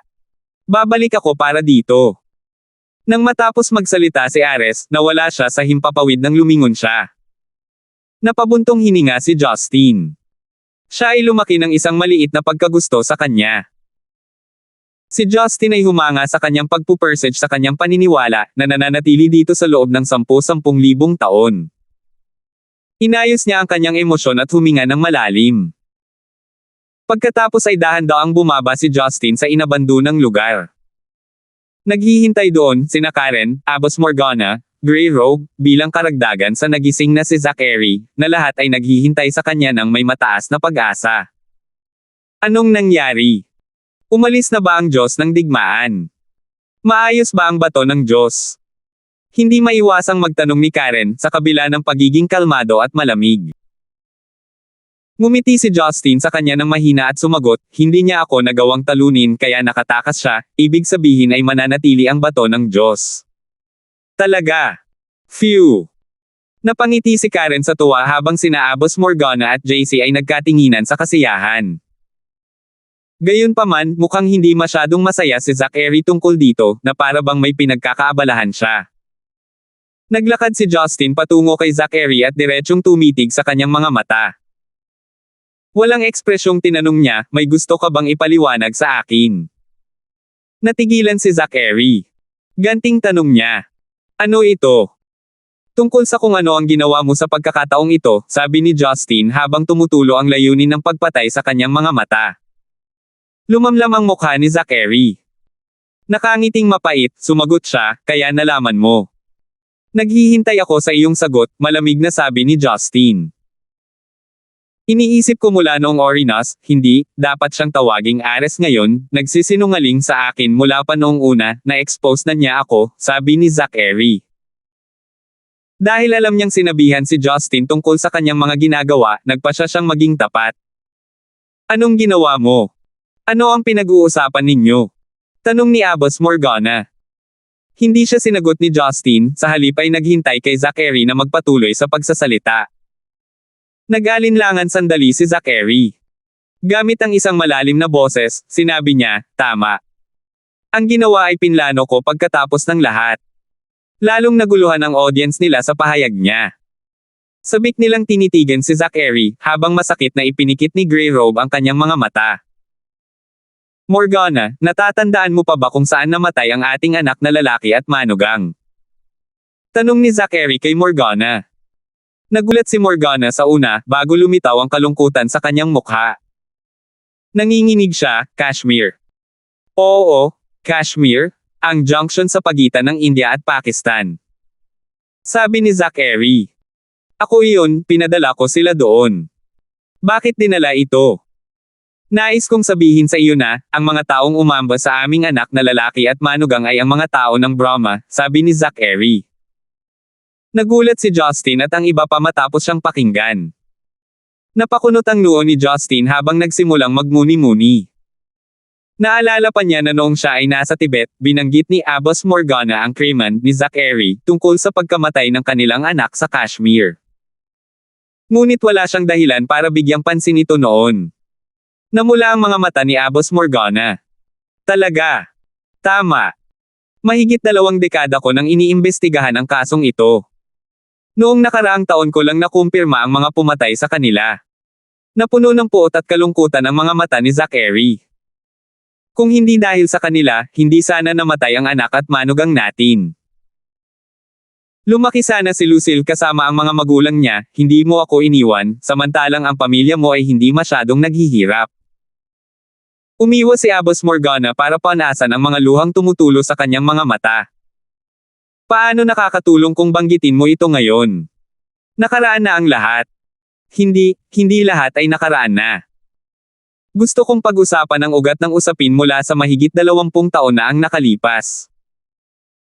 Susunod, sinimulan ni Zachary ang pagsasalaysay ng kwento, habang ang mga taong naruroon ay paulit-ulit na nagulat sa paghahayag ni Zachary pagkatapos ng paghahayag. Noong nakaraang buwan, nakatanggap ang Red Flame Iron Brigade ng isang lihim na ulat na nais ni Brahma na hadlangan ang pagtatayo ng nuclear aircraft carrier ng Zeneca. Bukod dito, tinanggap nila ang first-class mercenary corp na Sandstorm upang makipagtulungan sa digmaang ito. Si Zachary ay labis na na-stress sa impormasyong ito. Alam niya na ang sitwasyon ay kakilakilabot dahil ang kanilang mga kalaban ay hindi likas na malakas. Si Zachary ay may pinagbabatayan na galit kay Brahma dahil sa nangyari sa kanyang mga anak. Ayaw niyang panoorin silang lumaban din sa kanyang bansa. Habang pinag-iisipan niya ang isang sagot, naisip ni Zachary na ipahiram ang kapangyarihan ni Justin. Dahil dito, isang matapang na ideya ang lumitaw sa kanyang isipan. Lihim na nakipagtulungan si Zachary sa pinuno ng Sandstorm, si Orinas, na nagkataong si Ares. Nag-alok si Zachary na magbayad ng 2 beses sa ibinayad ni Brahma kay Ares para sa kanyang pakikipagtulungan sa paglalagay ng isang palabas. Ang plano ay talagang simple. Nais niyang kunin sina Justin at Sandstorm na sirain ang mga tao mula sa Brahma sa lugar ng sasakyang panghimpapawid. Kasabay nito, ang mga mata ni Zachary ay nakatutok sa bato ng Diyos sa mga kamay ni Justin. Si Zachary ay palaging nasa bato ng Diyos, ngunit hindi nakahanap ng pagkakataong agawin ito. Ang pagharap kay Justin sa publiko ay mapipilitin siyang harapin ang matinding kahihinatnan. Sa makatuwid, ang kanyang pakikipagtulungan sa Sandstorm ay naging pagkakataon din para makuha ang bato ng Diyos. Una, nakipag-ugnayan si Zachary sa Sandstorm at inalok sila ng 2 beses sa halagang binayaran ni Brahma para makipagtulungan sila.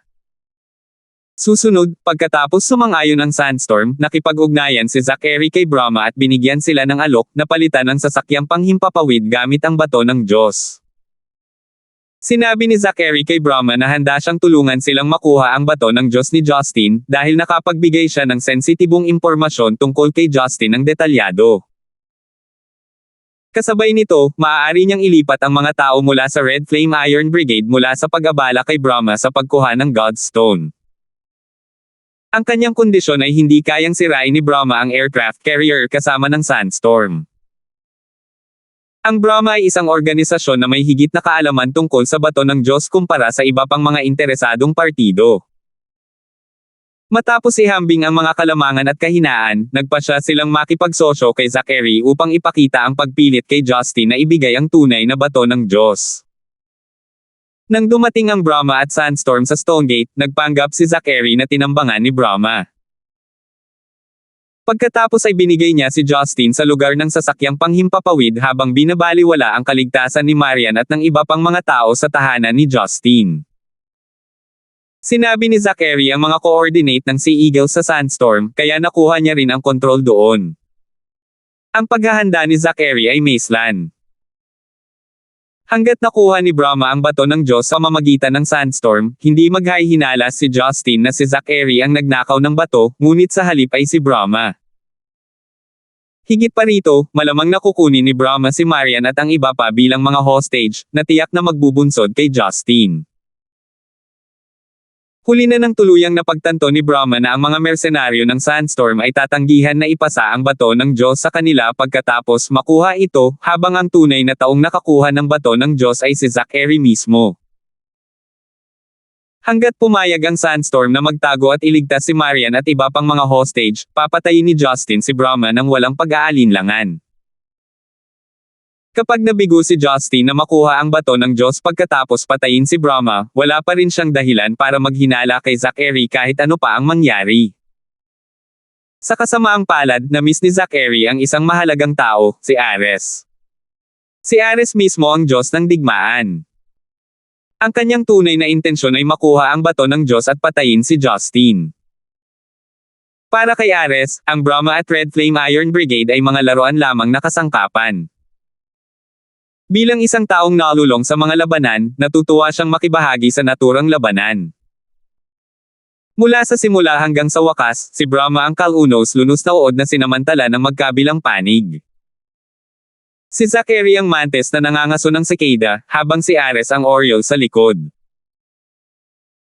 Tip ni Master, Tanglang Buchan, Huang Kei Zaihao, kasabihang Zen Icon, literal na nangangahulugang ang mantis na nangangaso ng balang ay walang kamalay-malay na ito ay hinahabol ng isang oriole, ibon. Upang magimbot ng malinaw na mga benepisyo ng hindi nalalaman ang kaugnay ng mga panganib. Nang matapos ni Zachary ang pagsasalaysay ng kwento, lahat ay tumingin sa kanya sa ibang liwanag. Nagulat, nabalisa, at nadismaya si Abbas Morgana. Si JC naman ay nagalit. Mukhang alam ni Grey Robe ang lahat ng ito. Tahimik siyang nakatayo sa tabi ng mga ito. Hindi alam ni Justin kung ano ang mararamdaman. Sabi niya, hindi katakataka na biglang inilipat ang aircraft carrier. Hindi katakatakang mali ang kalkulasyon mo sa oras ng pagdating ng mga kalaban. At saka, alam pa nila kung saan kami kakadating lang sa Stonegate. Ay oo nga pala, biglang pumunta si Lester Gibson sa bahay ko kanina para hilahin si Lucille. Ikaw ang nagsabi sa kanya kung nasaan si Lucille, di ba? Alam mo naman sa simula pa lang na dadalhin ang mga babae sa bahay ko bilang hostage. Nag-aalala ka na baka mapahamak ang apo mo, kaya ginamit mo si Lester para ilayo siya. Tama ba ako? Walang magawang ngumiti si Zachary. Kung paano mo nagawang makuha ang karapatan na iyon ay higit pa sa akin. Oo, talagang lihim kong ipinaalam kay Lester na si Lucille ay tumira sa iyo. Sa kasamaang palad, hindi siya nadala ng tulala na si Lester. Kahit ako ay hindi makapagplano laban sa langit. Nabigo ang aking plano, ngunit nanatiling ligtas si Lucille. Ngumiti si Justin at sinabing, mas marami talagang butas sa plano mo kaysa sa orihinal mong inaakala. Masasabi ko, humanga ako sa iyong pagsisikap. Tiyak na sopistikado ang plano mo. Ang tanging dahilan kung bakit ka nabigo ay dahil sa malas. Walang sino mang umasa na ang pinuno ng Sandstorm ay si Ares. Siya ay ipinanganak mula sa mga labanan at digmaan. Hindi siya ang tipo na maling akala, ngunit siya ay tanga. Humph! Siya rin ay isang tao na hindi tumutupad sa kanyang mga pangako, sabi ni Zachary na hindi nasisiyahan. Humagalpak ng tawa si Justin. Sa tingin mo ba talaga na-expose ka niya? Ano? Sa wakas ay napagtanto ni Zachary ang katotohanan. Sa nanginginig na boses, sinabi niya, ikaw, sinusubukan mo ba ako? Ang iba pang iilan ay tumingin kay Justin na kakaiba din. Tumango si Justin. Tama. Sa simula, hinala ko na baka ikaw ang may pakana, pero hindi ko nakumpirma. Kaya sinubukan kong lokohin ka para sabihin ang totoo. Sa tuwa ko, nahulog ka talaga. Umalis si Ares nang walang sinasabi. Hindi ko malalaman ang totoo ng ganoon kabilis kung wala kang kasalanan. Napaatras si Zachary nang makaramdam siya ng kalungkutan.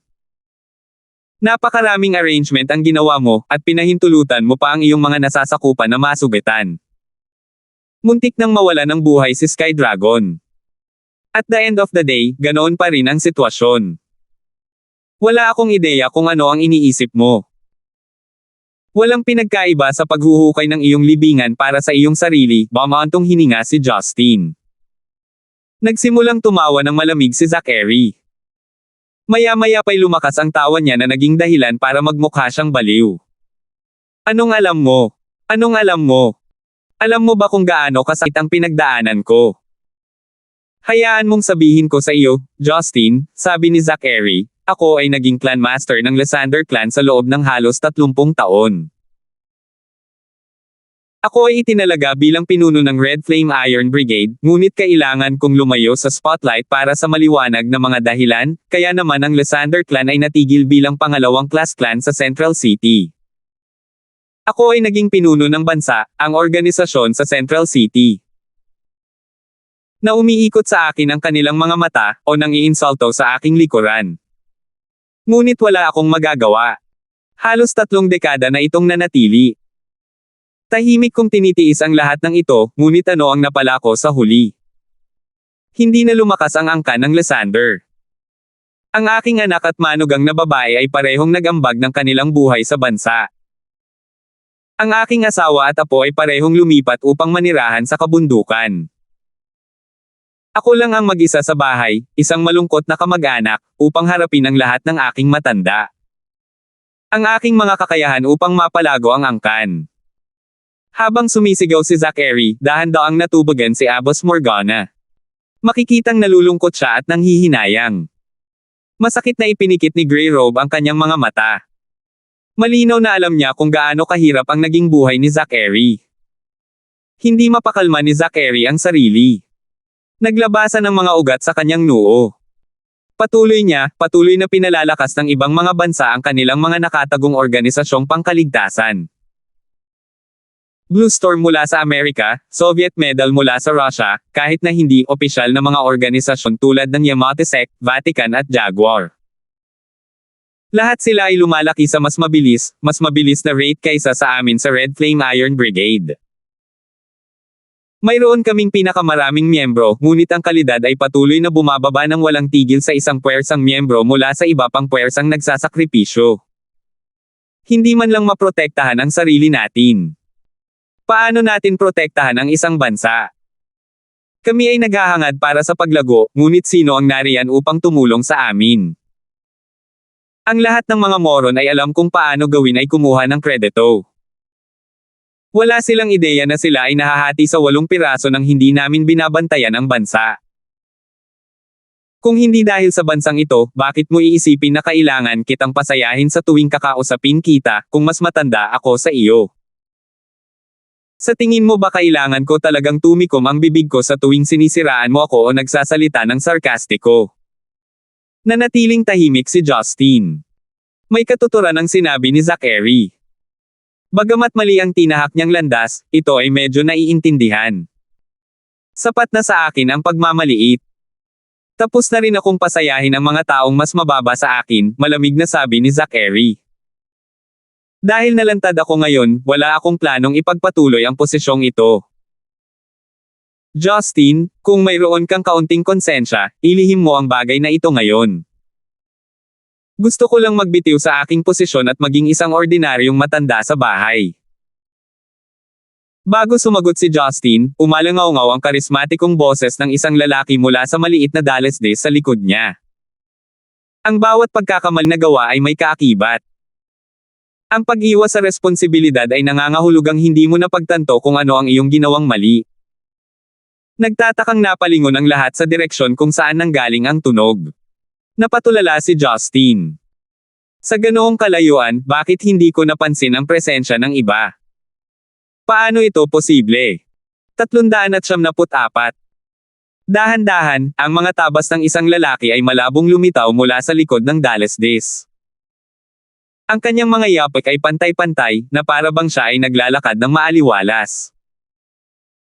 20 metro lang ang layo niya sa kanila, ngunit napansin nilang hindi nila masabi kung paano gumagalaw ang taong iyon, at kung ano ang hitsura ng kanyang katawan. Ang alam lang nila ay papalapit na siya. Nang sa wakas ay dumating na ang binatang ito sa kanilang harapan, sa wakas ay nakita na nila ang mukha nito na may isang magiliw na ngiti. Siya ay nakakalat, mahaba, itim na buhok, at nakasuot ng berdeng mahabang damit. Ang kanyang hitsura ay medyo katulad ng The Wiz JC mula sa Kunlun Sek, ngunit mas casual ang hitsura. Ang lalaki ay medyo matangkad sa 170 sentimetro. Siya ay may matikas na ugali at estilo. Bagamat siya ay nakangiti, ang layunin sa likod nito ay nawala sa mga naroroon. Ang tanging naramdaman nila ay ang misteryo sa likod ng lalaki at ang kanyang pinagmulan. Your mightiness is. Si JC ang unang nagsalita. Hindi dahil gusto niya ng atensyon, pero pakiramdam niya ay may kung anong bagay sa kanyang damit at hitsura na parang pamilyar sa kanila. Hindi makita kung nakangiti ang lalaki o hindi.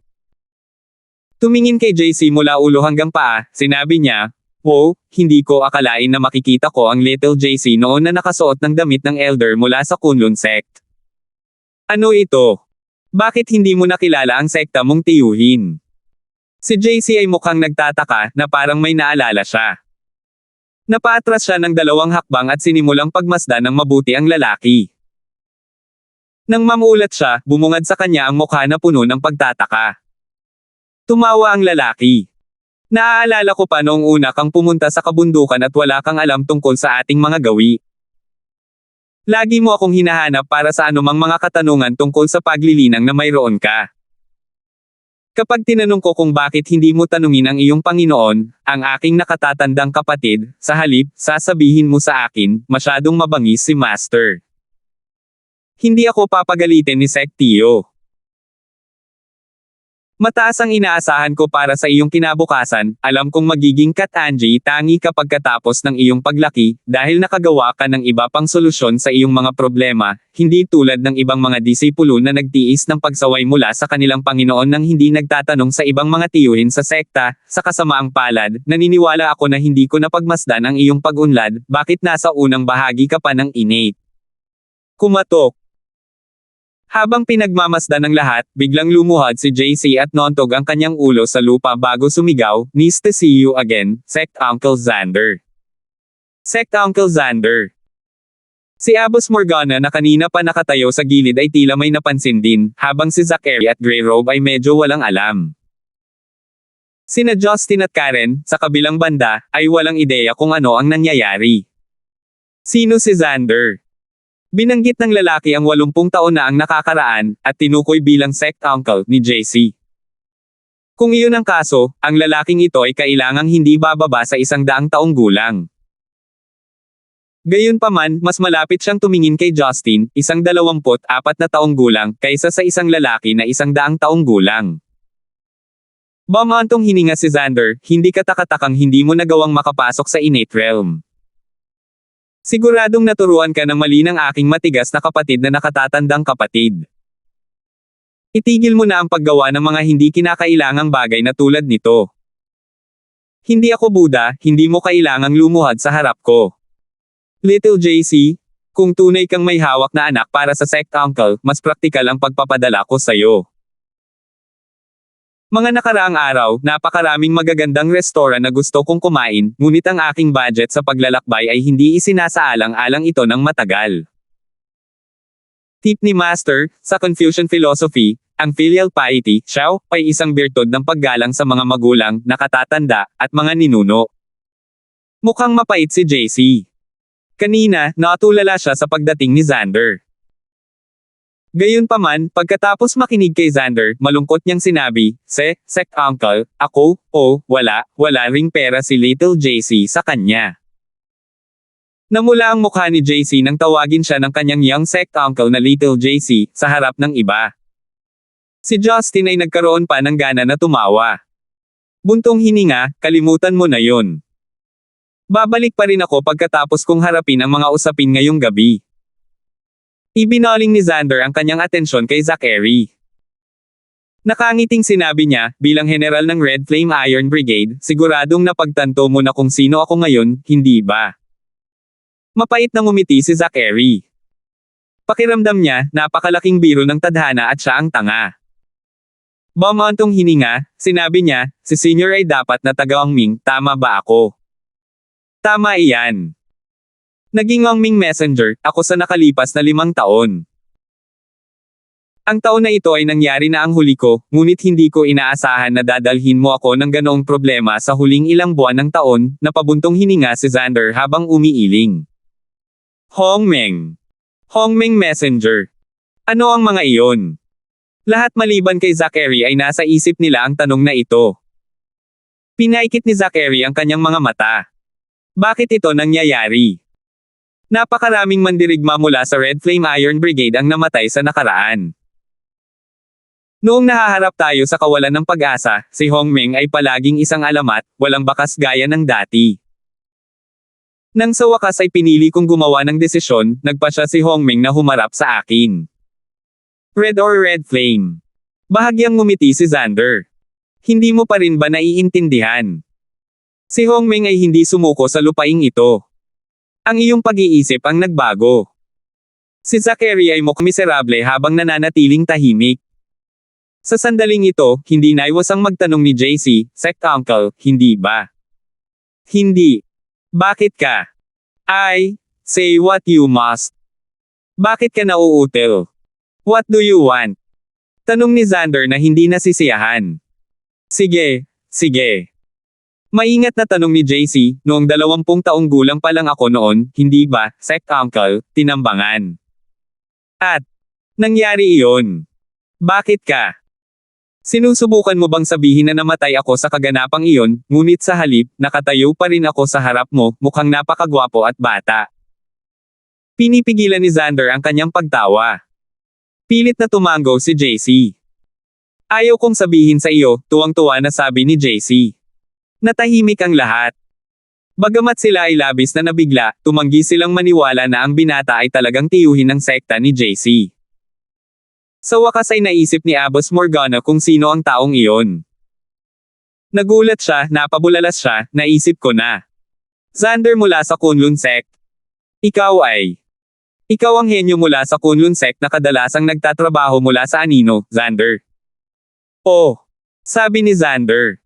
Little girl, alam mo ba kung sino ako? Napalunok ng laway si Morgana. Noong bata pa ako, ang tiyuhin ko sa sekta ay minsan tungkol sa senior. Si Senior ang unang tao sa nakalipas na libu-libong taon na nagawang sanayin ang Kunlun eksklusibong pamamaraan na Cheniwan Unlimited Technique hanggang sa innate full cycle. Gayunpaman, tinambangan ka ng isang sekta ng kaaway at namatay sa pananambang na iyon. Paano? At saka, hindi ba naabot si Senior sa hinog na edad noon? Sa paghusga mula sa iyong panloob na enerhiya, ikaw ay dapat na isang inapon Shushan. Ang iyong sekta na tiyuhin ay dapat na ang kalbong lalaki na si Mo Dauran, tama ba ako? Ngumisi si Xander. Bakit kailangan niyang magkwento ng napakaraming kwento kung hindi pa niya nalalampasan ang kaharian ni Innate? Kaya, sect uncle, mayroon kang. Nagkaroon ng tagumpay sa Innate at nakatapak sa maalamat na antas. Natatarantang tanong ni JC. No wonder. No wonder mukhang bata pa si sect uncle. Ngumiti si Xander bilang pagkilala. Sinabi niya kay Zachary, sumama ka sa akin. Wala sa iyong kapalaran na manatili ka pa rito. Napapikit si Zachary sa paghihirap. Nagtanong siya, Senior, maaari mo bang sabihin sa akin kung bakit nagpasya ka lamang na magpakita kapag kami sa Red Flame Iron Brigade ay nasa aming pinakamasama, sa halip na magbigay ng tulong sa amin kapag kami ay nahaharap sa mga paghihirap sa labanan? Ang alamat ng Hongmeng ay ipinasa ng yumaong dating general. Ito ay isang pangalan na halos nakalimutan na. Kahit na ako ay nagsimulang mag-alinlangan sa pag-iral nito. Bakit sa lahat ng panahon ay narito na kayo? Malaking panganib. Unti-unting nawala ang ngiti sa mukha ni Xander. Mahigpit na sinabi niya, Zachary, hindi mo pa ba gets? Ang nasa panganib ay hindi ang bansa, kundi ang sarili mong kasakiman. Parang katapusan na ba ng isang panahon para sa iyo? Sa tingin mo ba, ang kasaysayan natin na mahigit 5,000 taon ay magtatapos ng ganoon lang? Nang hindi hinintay ang gun ni Zachary, nagpatuloy si Xander, kung ang isang tunay na malakas na bansa ay gustong umunlad at umunlad, hindi ito maaaring umasa sa proteksyon ng ilang tao. Kung ang ilan sa inyong mga kabataan sa Red Flame Iron Brigade ay namatay at nahaharap sa mga pakikibaka, at nagpasya kaming magpakita ng aming sarili upang mag-alok ng tulong, lahat ay magkakaroon ng ideyang ito, hindi mahalaga kung tayo ay mawawalan ng problema o umatras sa atin. Ang maling pag-iisip na ito ay magpapaatres sa pag-unlad ng bansang ito. Ang isang tunay na master ay dapat dumaan sa mga karanasan sa buhay at kamatayan, gumala-gala sa gilid ng kamatayan, bago siya umasa na magkaroon ng isang pambihirang tagumpay sa kanyang mga limitasyon. Ang kultura ng ating bansa, bukod sa hindi mabilang na iba, ay ang isa lamang na hindi naputol noon. Hindi ito umaasa sa pag-iral natin sa Hongmeng, ngunit ang kanilang walang kamatayang espiritu upang protektahan ang pagmamalaki ng kanilang kadugo. Sa pamamagitan lamang ng paulit-ulit na pagdaan sa mga pagsubok ng dugo at apoy ay maaaring magpatuloy ang isang bansa sa pag-unlad sa bawat henerasyon. Bilang general ng Red Flame Iron Brigade, hindi ka lang naniwala sa sarili mo, wala ka ring tiwala sa mga nasasakupan mo. Ang iniisip mo lang ay ang sarili mo, at ang kawalang kasiyahan sa iyong angkan ng Lysander, na parang may utang sa iyo ang bawat mamamayang Zen icon sa mundo. How foolish! Ano sa palagay mo ang namatay na mga mandirigma ng Red Flame Iron Brigade? Ano sa tingin mo ang kanilang inilagay ang kanilang buhay sa linya para sa? Kahit na alam nilang mamamatay sila, nakatayo pa rin sila sa harap mo ng walang pag-aalinlangan. Ang iyong tungkulin ay magbigay lamang ng mga utos, ngunit ikaw rin ang unang nawala ng focus. Natupad mo ba ang tiwala na ibinigay sa iyo ng dating general? Nabuhay ka ba sa diwa ng iyong mga kabataang nasasakupan? Pagkatapos magsalita ni Xander, mukhang malungkot sina Karen, Abbas Morgana at ang iba pa. Sa parehong oras, sila ay nabalisa at ang mga paghahayag. Si Zachary, sa kabilang banda, ay mukhang namumutla at naagrabyado, na parang umalis ang kanyang kaluluwa sa kanyang katawan. Wala na siyang masabi kahit isang salita. Sige, sapat na iyon. Mayroon akong mga responsibilidad na dapat gampanan at ito ay isa sa mga iyon, na ilayo ka, sabi ni Xander bago naglakad patungo kay Zachary. Gayunpaman, ang gray robe na nanatiling tahimik ay tumalon sa harap ni Zachary. Napuno ng kalungkutan ang kulubat niyang mukha. Kung gusto mong umalis kasama siya, ito ay dapat na sa ibabaw ng aking patay na katawan.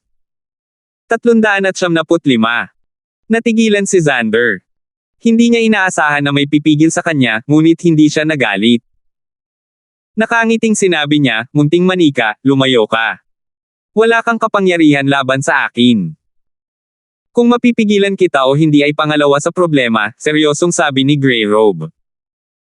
Ako ay iniligtas ni Master at dahil dito utang ko sa kanya ang aking buhay, kung hindi ay hindi ako tatayo rito ngayon.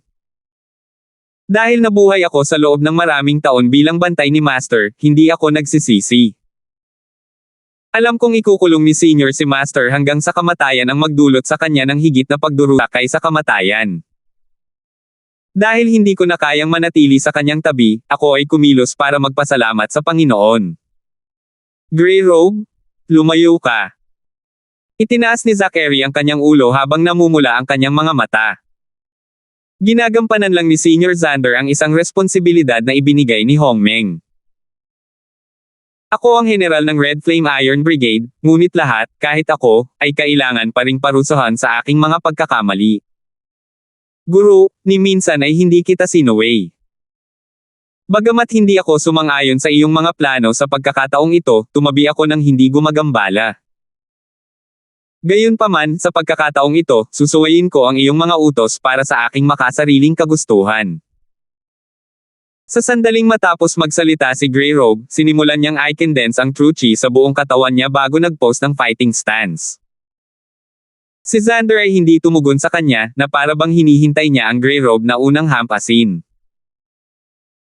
Si Justin na nakatingin sa gilid ay nakaramdam ng kakaiba habang nakatingin siya sa kinatatayuan ni Xander na parang lumulutang. Ito ay isang misteryosong pakiramdam. Malinaw na nakatayo si Xander sa harap mismo ni Justin, ngunit tila siya ay nasa ibang mundo. Si Justin na nakakaunawa ng mga pamamaraan sa kalawakan ay may matinding pakiramdam, ang lalaking ito ay hindi napigilan ng kalawakan. Gayunpaman, ang ibang mga tao kabilang si JC ay nabigong makapansin ng anumang kakaiba. Sa sandaling ito, natapos na ni Grey Robe ang pag-condense ng true chi bago biglang sumabog ang kanyang enerhiya. Tulad ng isang kulay abong silweta, sumugod siya patungo kay Xander sa napakabilis na paraan bago sinampal ang dibdib ni Xander. Bam!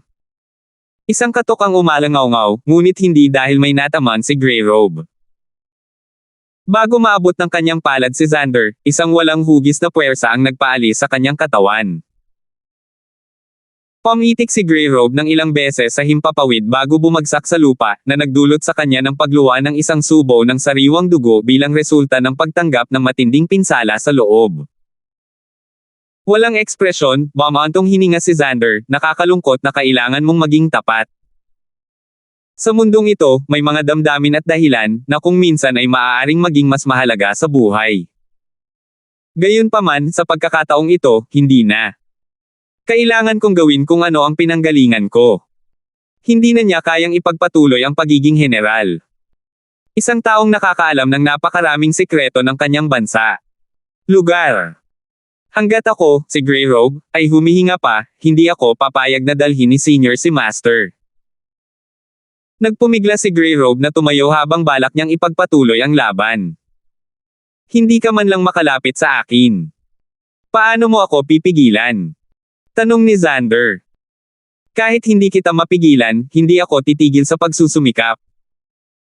Nang sumugod muli si Grey Robe, si Abbas Morgana na nanatiling tahimik ay biglang lumuhad at sinabi kay Xander, Senyor, patawarin mo sana ang lalaking ito. Bagamat siya ang may kasalanan, napagtanto niya ang kanyang mga pagkakamali. Mangyaring payagan akong ibalik siya sa Shushan, at hayaan siyang manatili sa Susan sa natitira bahagi ng kanyang buhay. Morgana. Naantig si Zachary nang makita niyang handang makipag-ayos si Morgana para sa kanya. Tumulo ang luha sa kanyang mga mata nang hindi siya makapagsalita. Ano man ang iyong kasal, walang puwang para sa negosasyon tungkol dito, sabi ni Xander bago muling naglakad patungo kay Zachary. Sa iyong panaginip. Galit na nanlaki ang mga mata ni Grey Robe habang sumugod siya kay Xander sa pagtatangkang pigilan siya. Bahagyang kumunat ang noo ni Xander. Kahit si Buddha ay may mga limitasyon. Sa paulit-ulit na pagpaparaya sa kanya, wala na siyang balak magpigil pa. Nang makita ang malubhang na sugatan na Grey Robe na pinipilit ang sarili na kunin muli si Xander, lumitaw ang resolusyon sa mukha ni Zachary. Bigla siyang naglabas ng baril sa bulsa ng shirt niya bago itinutok sa temple niya. Grey Robe? Itigil mo na. Guru. Tumigil sa pagsulong si Grey Robe. Ang desisyon ay pinal. Hindi na kailangang problemayan si Senior Xander. Pilit na ngumiti si Zachary. Naiintindihan ko ang iyong intensyon. Natutuwa akong hindi ka kasali sa operasyong ito sa akin. Grey Robe? Ikaw ang aking pinakadebotong tagasunod sa loob ng maraming taon. Sa halip na sabihin mong subordinate kita, mas angkop na sabihin na ikaw ang dati kong kaibigan. Pagkaalis ko, taya ko ang Lysander clan. Ay unti-unti ring tatanggi. Pero sana ay subukan mo ang iyong makakaya upang tumulong. Masakit na ipinikit ni Grey Robe ang kanyang mga mata. Tumingin si Zachary kay Abbas Morgana. Morgana, ipasa mo ang angkan ng Lysander sa Lucille sa hinaharap. Alam kong wala kang interes na magpatakbo ng isang angkan, ngunit ikaw ang asawa ng clan master kung tutuusin. Pagkatapos kong umalis, sana ay maiuwi mo si Lucille at makapag-aral ng sapat upang makapagpatakbo ng angkan. Pretuhin mo na lang ito bilang huling walang kahihiyang kahilingan ng iyong asawa na paulit-ulit na binaygo sa iyo. Ang kapis-palad na pangyayaring ito ay dulot ng ako at ang dalawa. Nagdala ako ng kahihiyan sa Red Flame Iron Brigade at naging sanhi ng paghihirap ng buhay ng mga kabataan. Ang bato ng Diyos ay muntik pang mapunta sa mga kamay ng iba. Ngunit ako ay mapalad na nakaganti ako para sa aming anak at manugang. Natahimik si Abbas Morgana. Tumango siya habang pinipigilan ang kanyang mga luha. Isang komplikadong tingin ang ibinato ni Zachary kay Justin. Maaaring hindi ko magawang itaas ang ulo ko sa iyo sa mga huling sandali na ito. Pero sa tingin ko baliwala lang yun, di ba? Sana ay matrato mong mabuti si Marian. Nakakaawa siyang bata. Isang masamang ngiti ang pinakawala ni Justin. Sa wakas gusto mong sabihin ang totoo. Haha, tumawa si Zachary. Nasabi ko na ang lahat ng kailangan kong sabihin. Malalaman mo rin ito sa huli. Kung iyon lang. Aalis na tayo, sabi ni Xander habang naglalakad pasulong bago hawakan ang likod ni Zachary. Tumango si Zachary bago tumalikod. Tila may naisip si Xander. Nakangiting ibinaling ang kanyang ulo kay Justin, sinabi niya, nanunood ako ng laban kanina. Sana ay umunlad ka at mas mauunawaan pa sa hinaharap. Sa sandaling matapos siya, nang hindi nagpaalam sa iba, habang nakahawak sa likod ni Zachary, agad siyang lumayo ng daan-daang metro. Kahit si Justin ay hindi masabi kung paano nakagalaw si Xander ng ganoon. Ang espasyo ay hindi baluktot at wala rin itong anumang abnormalidad. Parang, gumagamit siya ng teleportation skill. Bago pa masaksihan ng iba ang mahiwagang eksena, nawala si Xander sa di kalayuan kasama si Zachary. Napuno ng katahimikan ang silid bago sinabi ni JC, hindi ko inaasahan na talagang papasok sa threshold na iyon si Sect Uncle. Talaga bang may ganoong level sa itaas ng innate? Dati, malabong sabihin ni Justin na mayroon pa siyang puwang para umakyat noon.